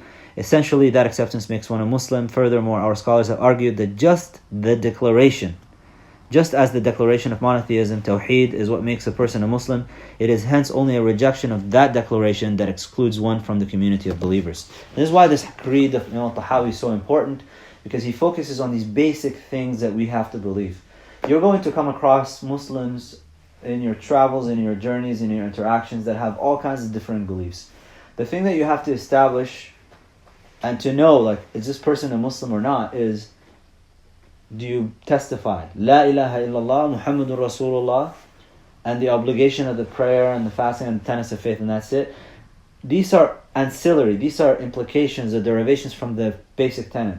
If you believe La ilaha illallah Muhammadur Rasulullah, then you believe what the Prophet ﷺ commands you to believe in, and he ﷺ only commanded us to accept the 5 pillars of Islam and the 6 tenets of faith. These are the things that you have to uphold. So if anybody comes to you and says that, I don't know, there's some groups, for example, that talk about a new prophet that came after the Messenger ﷺ, and they have conferences and they have their own thing and they have their movements and whatnot, and they claim that they're Muslim. I'm sorry, you're not. You rejected the Prophet ﷺ as the final messenger when you said that so-and-so is now another messenger. And these messengers arose from the very beginning. Musaylim al-Kadhab was around when the Prophet ﷺ was there. And he even sent him a letter asking him to split the land. I take half and you take half, because he thought it was about power. So if you have any groups that come afterwards, and there's a lot of PR that's being done in the name of like, oh yeah, accept us, and if you don't, then you're an extremist and whatever. None of that is acceptable, and we should not waver on this. Basic beliefs. To be a Muslim, La ilaha illallah Muhammadur Rasulullah sallallahu alayhi wa sallam, 5 daily prayers, fasting the month of Ramadan, paying your zakat, doing the Hajj once in your lifetime, and believing in Allah, the messengers, the revealed books, the angels, the day after, the final day, and the divine decree. Once you go outside of that, and he sallallahu alaihi wasallam even told us, من صلى صلاتنا وأكل ذبيحتنا فذلك المسلم واستقبل قبلتنا فذلك المسلم. Whoever turns their direction towards our qibla, they're praying towards Mecca, and they pray our prayer, and they eat our slaughtered meat, That's the Muslim. It's very basic. Once you find people engaging in elaborate discussions about beliefs and theological things, and okay, you've now gone outside of the realm of that, and now you're talking egos. These are egos fighting amongst one another. And what you need to do to yourself is just pull yourself out of it. Don't even observe it. Don't even stand there and watch it, or read it, or listen to it, because it's going to impact your heart.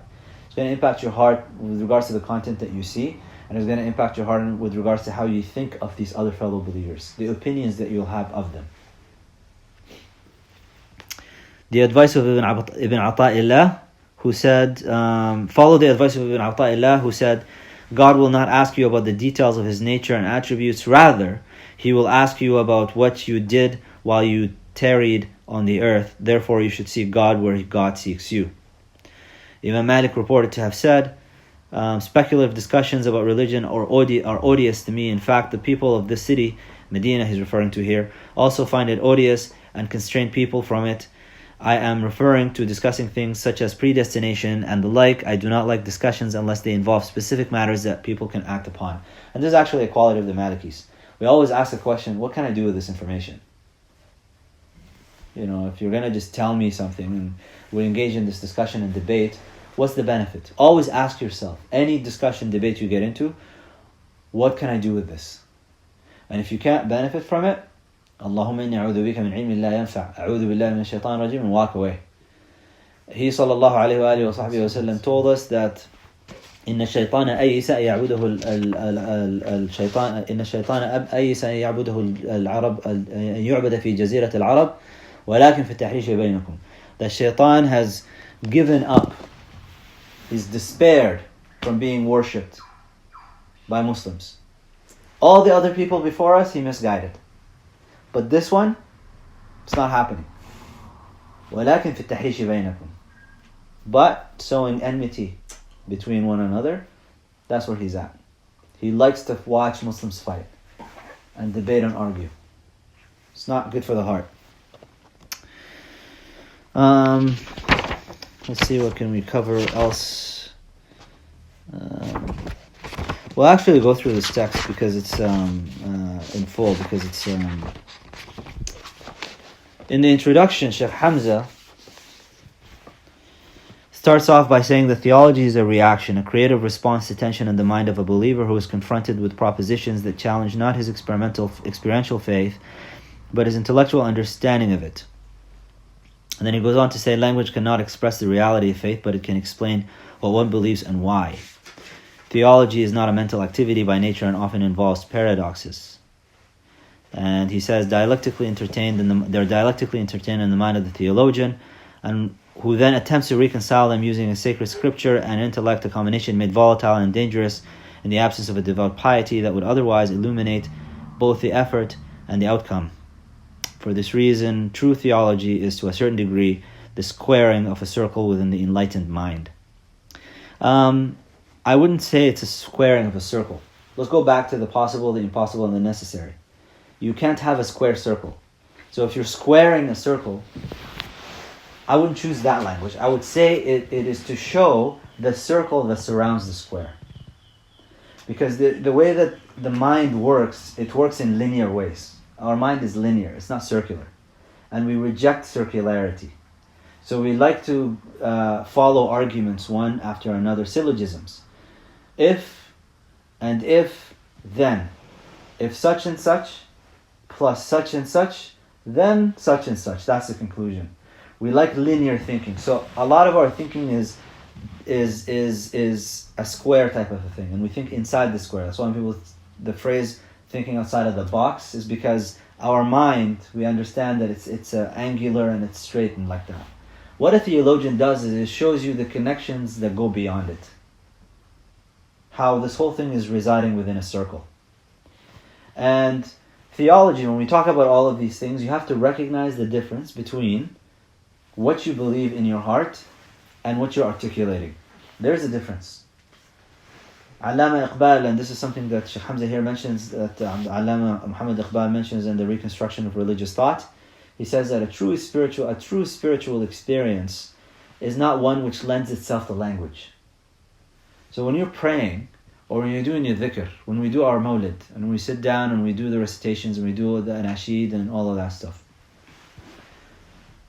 If you're having a hal, if you're in a state, you can't articulate it with your tongue. You're having an experience. And your experience goes beyond the limits of language. Because your soul is actually not subject to space and time in the way that your body is. And your body, language is a production of the body. So we're not dualists, just to emphasize this point. We're not dualists, but you're a manifestation that's very complex. And there's a mystery to you. أَلَا لِلَّهِ الْخَلْقُ وَالْأَمْرُ. Allah has the creation, the command of the creation, and the command as well. So Allah has khalq, He creates, and He commands. You are a creation and you are commanded at the same time. He created your body and He commanded and He said, kun, fayakun, be, and you became. So theology, when we talk about theology, this is our human-to-human attempts to discuss and to have this, because we have diversities of beliefs, but the reality is one. It's objective. It's an objective reality that is one. It's Allah subhanahu wa ta'ala. So Muhyiddin ibn Arabi, Shaykh al-Akbar, when he talks about wahdatul wujud, the unity of existence or the ultimate unity of existence, that's not pantheism. He's talking about Allah is the only thing that truly exists, and everything else is contingent upon Allah subhanahu wa ta'ala. So our attempts to explain our existence are all contingent attempts. They can't grasp the ultimate reality. So when you discuss theology with anybody, you have to just recognize that limitation. I'm trying to relate to you what I believe. But please note that language is, when you express your love to someone, you always feel it, with your spouse, for example. You just feel like it's just not, your connection to your spouse, your connection to your children. Language it's not there. You just can't express it. To your parents, you can't express it properly. But you try. So that's what theology is. At the end of the day. On page 13. On page 14, halfway down, he says a simple articulation that galvanized the people. A radical assertion that would inspire and transform untold numbers of people, profoundly altering the depths of their consciousness, and it is La ilaha illallah. There is a nice latifa that the scholars talk about with the term La ilaha illallah, or the phrase La ilaha illallah. La ilaha illallah is all huruf jawfiyah.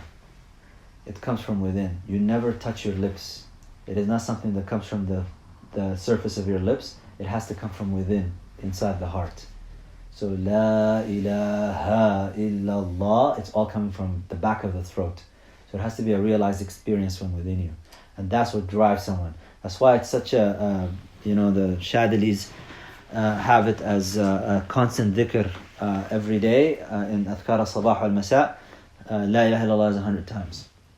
Because of the reward, the immense reward that it has, and the transformative power that it has on the heart when you say La ilaha illallah. Another latifa that's just an interesting point. The heart, when it beats, it contracts and it expands.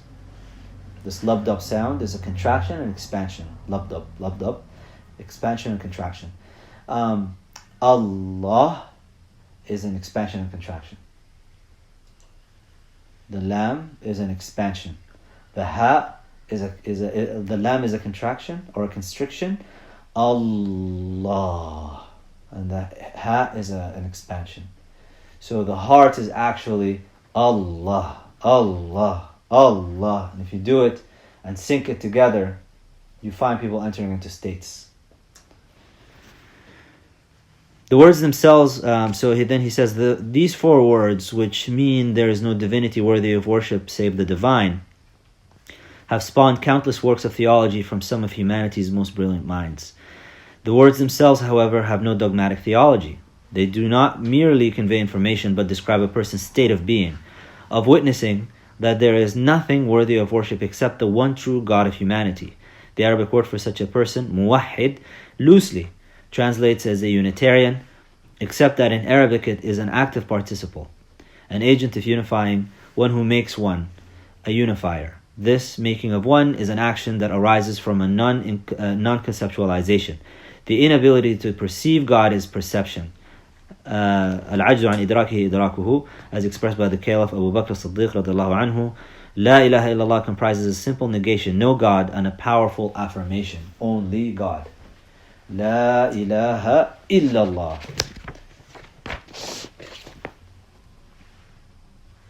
And it's an important thing to note as well. That the old lady of Naysabur. There's a famous story of Imam Fakhruddin al-Razi, who's one of the great theologians of the Sunnis. He was walking in his entourage with his students, and an old lady in Nishabur saw him, and she said, "Who's that?" And one of the students was puzzled. Said, "Don't you know who that is? That's Imam Fakhruddin al-Razi." Said, just to put it in modern days, imagine someone like Habib Umar bin Hafiz walking by with an entourage, or Sheikh Abdullah bin Bayy walking by and you have an entourage with them, and then an old lady saying like, "Who's that?" Like, just kind of like, why are all these people following this guy? Right? And because if you're having a connection with the shuyukh, you kind of see something, and so you get puzzled. Like, how come you don't know? At least you should see the light, mashaAllah. But Imam Fakhruddin al-Razi, when the student said to her, "That's Imam Fakhruddin al-Razi, he's got 100 proofs for the existence of God." And she said, if you knew his reality, you would throw 100 shoes at him. And the student was puzzled by this response, and he said, "What?" I mean, the story is related in different ways. And she said, had he not had 100 doubts, he wouldn't need 100 proofs. And the response that Imam Fakhruddin al-Razi had when he heard her say that, he said, "Allahumma imanun ka imani al-ajais." Oh Allah, grant us the faith of old ladies. And I think it's safe to say that a lot of us can speak to at least one grandmother whose faith is on another level. We study, we go through all of these things, but mashallah, the grandmothers, especially from back home, if you're from Indo-Pakistan area, from Africa, or from the Malay areas, it's just they have a different understanding of reality, and it's much simpler, but their conviction is much more powerful, and they're able to do more than we do, yet we supposedly have more knowledge. Supposedly. We can talk circles and intellectual constructs around them, but when it comes to practice, they're the ones that are getting up at night, they're the ones that are fasting Mondays and Thursdays, they're the ones that are doing 3 middle days of the month, they're the ones that are doing Ashura, the 9th and the 10th of Muharram, they're the ones that are fasting the 9 days of Arafah, of the Hijjah, before the day of Eid. They're the ones that are doing all of the actions. Doing 6 days of Shawwal, mashallah. They're the ones that are giving in charity, but when it comes to intellectual constructs, they can't talk about it. And that's what Imam Fakhruddin al-Razi was talking about. And so we don't have dogmatic theology. That's what I mean by the simplicity of this creed. That's the beauty of it. So the advice here is that when you're sitting at home with your family or your kids or whatever, don't complicate things. What I would say for you guys is you should have a working understanding, and you should elevate your knowledge base to a degree where you can address questions if the questions come up. But don't create questions that don't exist. Recognize that some people are going to be happy and content with just a little bit, and just let it be. There's a thing about this stuff that inflates the ego. Once people understand how this discipline works, they just want to talk about it all the time. That's why it's called kalam. There's a subtle kind of dismissal of it in the name. When I say kalam, it's just talk. So this person is going to talk. So recognize that dismissal as well. It's important, but don't inflate it more than it needs to be in places where it doesn't need to be. Islam's discourse of theology, so this is page A16, top of it. Islam's discourse of theology developed in the midst of already existing theological traditions and sacred cosmologies, often in response to them and sometimes borrowing from them. As you note, I'm just jumping between different places to highlight here in this book because these are points. You should read the whole thing yourself, and we will go through the specific text of Imam aṭ-Ṭaḥāwī, but I'm just highlighting parts from the introduction of Sheikh Hamza because they're important to take note of. This particular passage here talking about borrowing and responding, some have tried to negate or to reject aspects of Ilm al-Kalam as this is just Greek logic and this is just things that have been brought on from outside of Islam. The Prophet ﷺ said, "Al-hikmatu dalatul mu'min anna wajadaha fahuwa ahaqqu biha." That wisdom is the lost property of the believer. Wherever they find it, they have more right to it. So for us, we should not shy away from finding truth wherever it is. You might find truth with an atheist. Because the fact is, absolute falsehood, complete batil, does not exist. It can't on its own, because our fitrah rejects it. So the only way to get people to accept falsehoods is by embedding some truth into it. So why are there people that are Christian? Why are there people that are Jewish? Why are there people that are atheists? Why are there people that are Buddhists? Or whatever it is. If you look into their traditions, you will find elements that are like, no, we don't have any problem with this. In fact, we have parallels in the Quran that talk about this. It's because their theologies and their beliefs have elements of truth. So if it has an element of truth, Bismillah, take it. It's yours. You're the believer. You have more right to it. Because you're the upholder of truth anyways. You should be the source of all truth. So a lot of the theology that developed in Ilm al-Kalam was like, wow, the early companions, they didn't do this. That's not an argument. They didn't have to deal with it. That's really what it is. They didn't have to deal with it. Once Islam expanded and it started going into Persia and the Roman Empire, I mean, the Romans have a great tradition of philosophy. The Persians have a great tradition of philosophy. You had the Jews that were starting to accept Islam. A lot of people that came in with like bags, duffel bags of knowledge and things. Okay, what are you going to do with these people? Because they're going to come in with questions. Imam Abu Hanifa used to sit in the masjid and say, "Ta'alu hatu ma indakum," for the atheists. Come and bring what you got. Debate. If you're going to start to debate, one point to keep in mind here, and the importance of the role of the intellect. You are not going to be able to go to an atheist or a Christian and say, Allah says in the Quran. Because the first response they're going to give you is, I don't believe that. I don't believe in the veracity of the Quran. Why are you using it as a source of proof here? I don't accept it. So you have to go to a common grounding where both of you are going to be able to engage. That common ground is pure reason. And if people tell you, well, people differ in reason. No, they don't. When it comes to pure reason, there's no differences. Case in point, mathematics. Find me two people that will differ on 1 + 1 = 2. You will not. That you cannot divide by, that you can't, what is it? What other functions in mathematics that would be difficult? Can you divide by 0 or is it the other way around? No, you can't divide by 0. You can't divide by 0, yeah. So you can't divide by 0. Find me somebody else that says you can divide by 0. You can't. So there's mathematical functions that you are not allowed to do, and that's accepted by everybody, regardless. You could bring a Hindu, a Buddhist, a Christian, an atheist, a Muslim, everybody. They're all mathematicians. They'll all say, yeah, you can't do this function. 1 + 1 = 2, and you can't divide by 0, and all of these different functions in mathematics, they have to work this way. That's pure reason. So you start off on pure reason, and pure reason is what tells you what is necessary, what is impossible, and what is possible.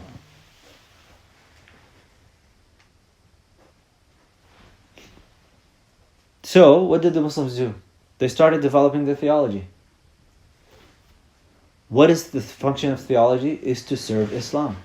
We're trying to serve the beliefs of Islam. We're not trying to we're not trying to establish our beliefs regarding Islam. We're trying to serve. This is the difference here. What theology's role is to serve the beliefs of Islam, not to establish the beliefs of Islam. Because you have competing ideologies and competing religions. And you have to identify which one is the truth. You have to have simple, basic rules to define it. And once you define it, then you accept. Then the intellect's role after that switches.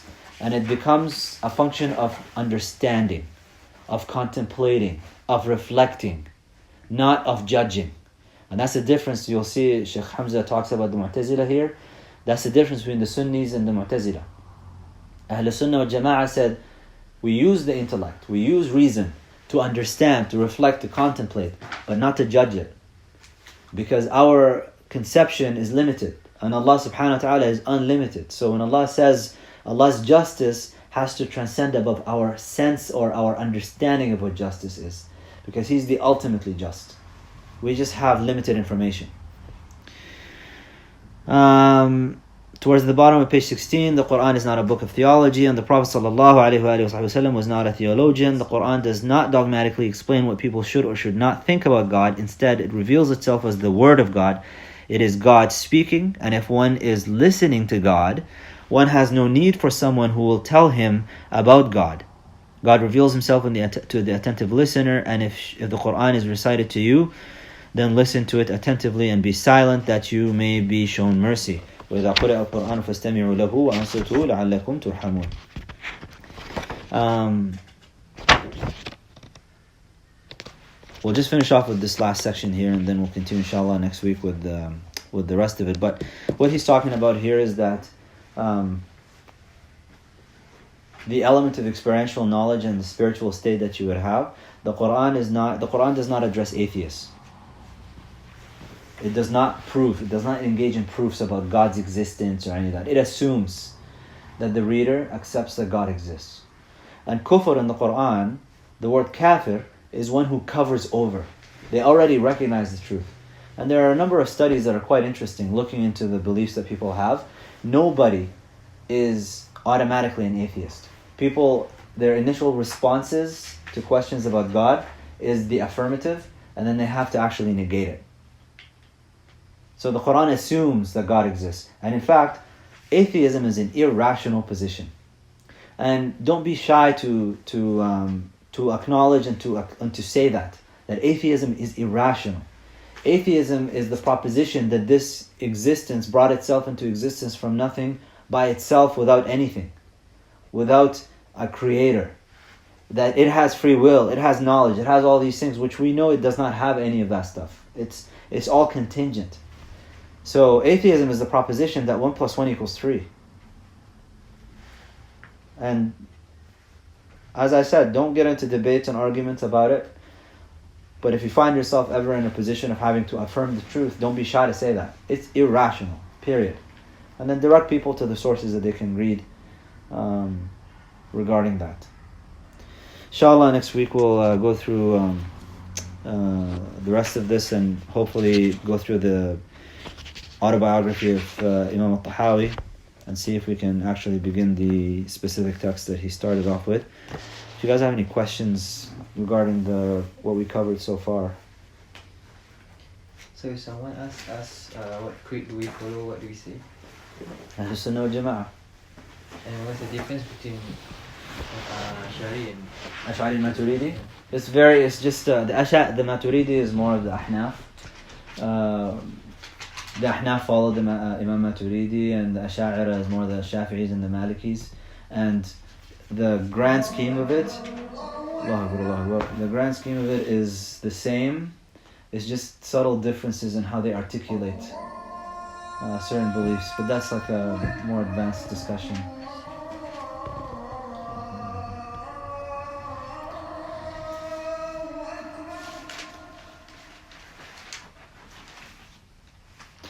I wouldn't get into too much of the specifics of it. I was like wondering from Past? yeah.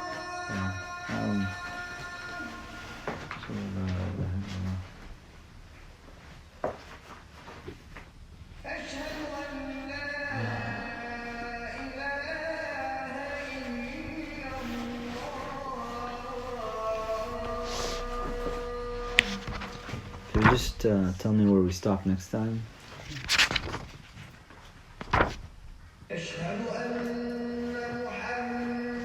Page 17.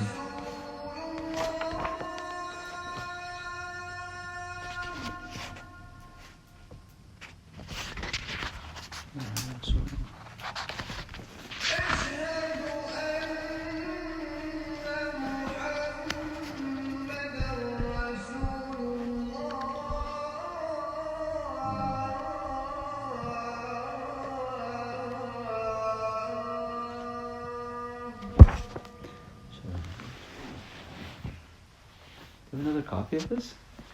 Trying to get hold of some communication. They're out of print.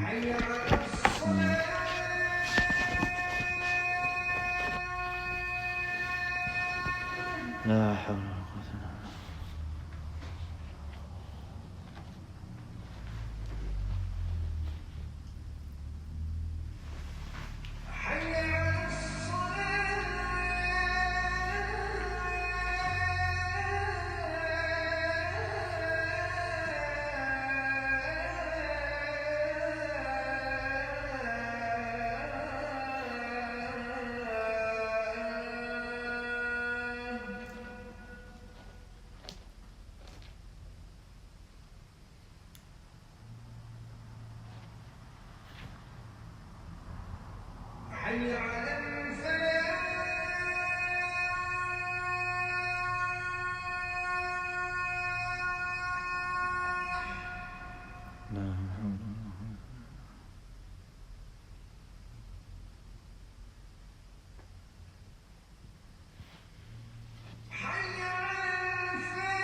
Any questions beyond this?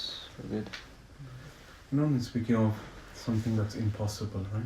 Yeah. And then you say, oh, like Sarah Maryam having a child without. Now that at the time of Sarah Maryam would have been an impossibility, right?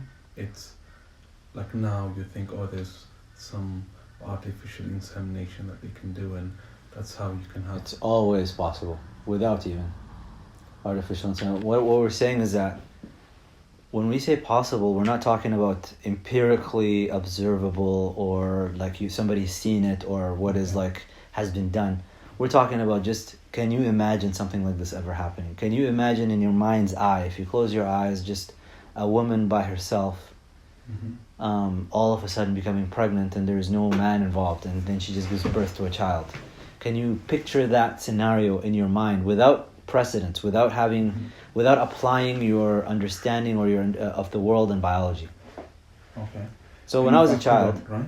huh? Let's say I couldn't, because you said there were three forms along the lines of, one was that you can fathom it, two is that it's just beyond your comprehension but not necessarily an impossibility, right? Yeah. Because I'm thinking now like the staff at the sea.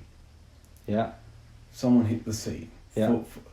Like I don't find it, and this is my question to you, is it a problem that I don't have a problem with me thinking it's an impossibility to hit the staff from the water and the water to split, like it happened once, right? Yeah. That I know of. Yeah.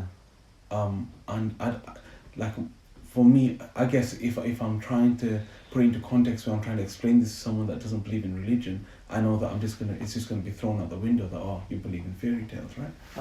No, the way we use that as an example, but the principle stands. The principle is, can you fathom, which is actually being used a lot now in the multiverse theories and discussions that people have with string theory. Can you fathom in your mind's eye something like this happening? Can you imagine it? Can you make a movie where this happens? I'll give you an example. When I was a young boy, when I didn't know how, the scary question that every parent is definitely looking forward to when their kid comes to them and says, "Hey Dad, where do babies come from?" I remember when I was young, what I thought was, well, people get married, and then after marriage, the woman gets pregnant. I thought when I was a young boy that pregnancy was a byproduct of the act of marriage. I didn't know anything about the physical aspects of it. That wasn't in my mind.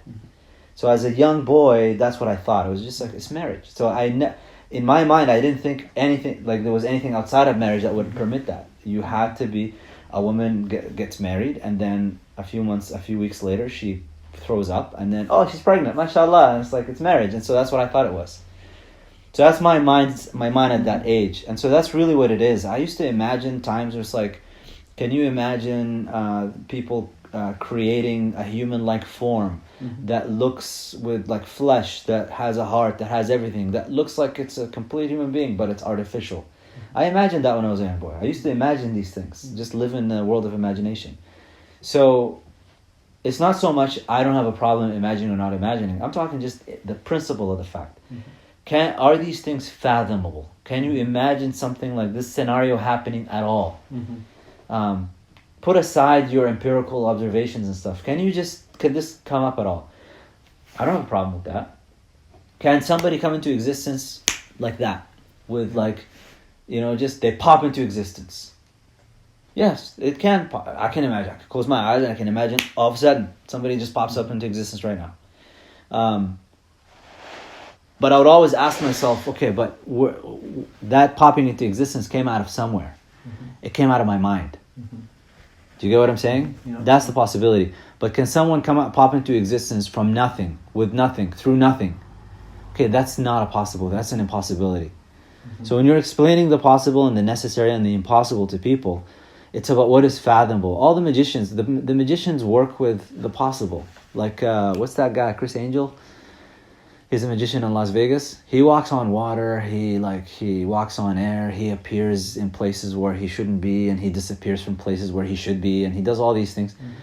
All that is within the realm of the possible. It amazes people, but it's possible. It's eye tricks and things like that they use, obviously. So it's only difficult because people are not familiar with it. It's not something that they study anymore, but it used to be a staple of like basic logic, to study what is al-wajib, wal-mumkin, wal-mustahil. The necessary, the possible, and the impossible. All of the inventions of the world today, was it Alexander Graham Bell that invented the telephone? He imagined a world in where you would be in one side of the country and be able to speak to the other side of the country in real time. He imagined that. And then he brought it into existence. All inventors, they're highly imaginative people. They said, can we do this? Can we do that? Is this possible? It's like, yeah, it is. So then they just figure out, how can we make it happen? But nobody's ever come up and said, like, I can do something totally impossible where I can put you into two places at the same time. Why is that not possible? Because you would need two minds. Your collective, that goes into the bundle theory and the essence theory of things. And what makes you who you are is a single unit. And if I say I can put you into two places at the same time, that means I have to divide you into two, where you no longer became the same whole. So it's no longer, if I divide you into two, you're not Ilyas anymore. You could be Ilyas and Iyas, two different people. But if I take you as a whole you, even if I put someone like a mirror image of you there, talking at the same time and everything, but with its own free will and its own mind, that's not Ilyas anymore. That's someone else. That's why it's impossible. Does that make sense? Yes. Think about it. Think about it some more. I could see there's like a bit of doubt in your face. Like, yeah, no, it's hard. It's a hard concept for some people to grasp. And again, just because they didn't study it. It's almost like when you study math for the first time in calculus, integration and derivation and all that stuff. Like the first few times you're like, what? I don't understand how this works, and you just kind of do it, and then it sinks, and then you get it. I think it helps when you say, can you imagine it? Because you can imagine anything, right? I can imagine. Yeah, but can you imagine a square circle? No. No. Yeah, you can't. Right? Can you imagine a tall, short person? No. Like, Yeah. that's what the impossible is. That's what. So there's النقيضان لا يجتمعان وقد يرتفعان is the term. So the two opposing things, two opposites, they can't, like I can't have black, something that's black-white. It's black and white at exactly the same time. Mm-hmm. It doesn't exist. النقيضان لا يجتمعان وقد يرتفعان. It could be not black and not white. Mm-hmm. It could be something else. Right? So this is how this kind of functions when we talk. If we do logic, then we'll go more into it. But really, everything is existence is just one God can't have. That's it, isn't it? Like everything in creation is just one. Well, it's just, it goes back to the essences, right? Like there of each thing there is one. It's a unique manifestation of something. It's kun, and it's just, that's its unique existence. You can't take it and then say like that one thing in one place, that all of a sudden I make it into multiples. And I say a multiverse. I mean, it's interesting. By the way, the multiverse theory has no proof whatsoever. The only thing that they do with it is they're trying to come up with alternatives to basically assert the eternal existence of the universe. Because atheists believe in eternal existence as well. That there's something that has no beginning and no end. They just don't want to say it's Allah. They say it's the universe. And then when they're told but the universe began, so they come up with another explanation, say, oh, it's multiverse. So that they can say it's like infinite universes like that have always existed and they could come back and forth into existence and whatnot. That's not true. It will come. Yeah. It will come. This is just class 1. We'll slowly work through it. Like I said, I'm not going to delve too deep into these matters because we want to just do the basic. This is just an introduction into what it is that we're dealing with. Aqeedah is a very deep science and it is a very complex science, and our Aqeedah is simple, but it is not simpleton.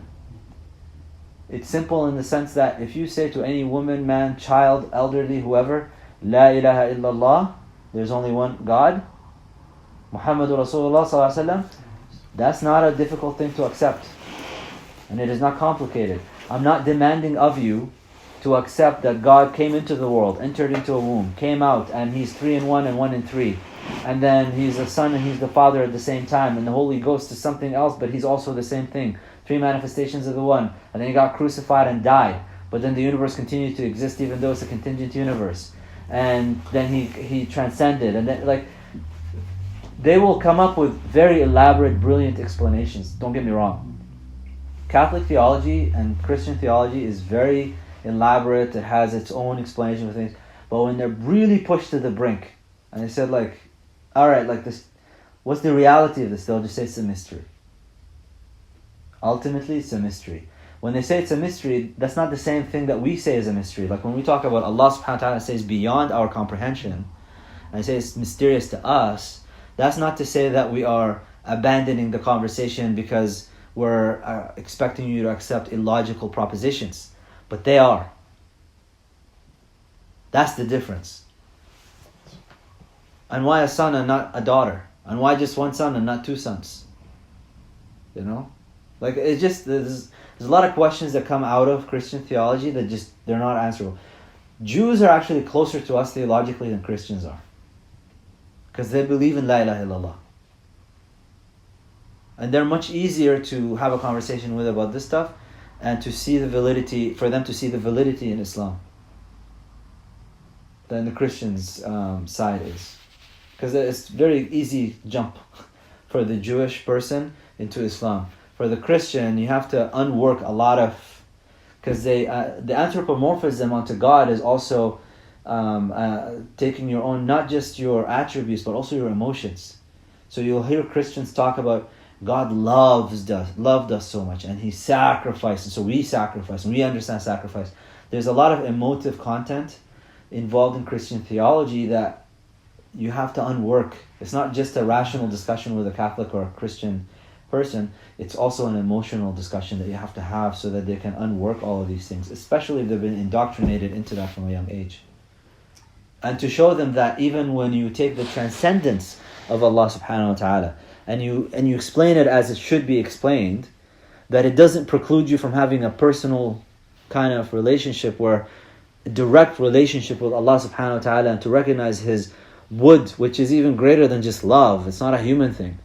And His lutuf, and His Allah's care for you, and His mercy, and all of that. It's actually a deeper relationship, because you truly, you have, it's different when you have a servant to Lord relationship than to anthropomorphize and project your own image onto God and then say that's, because it's kind, in a way, it's a worship of the self.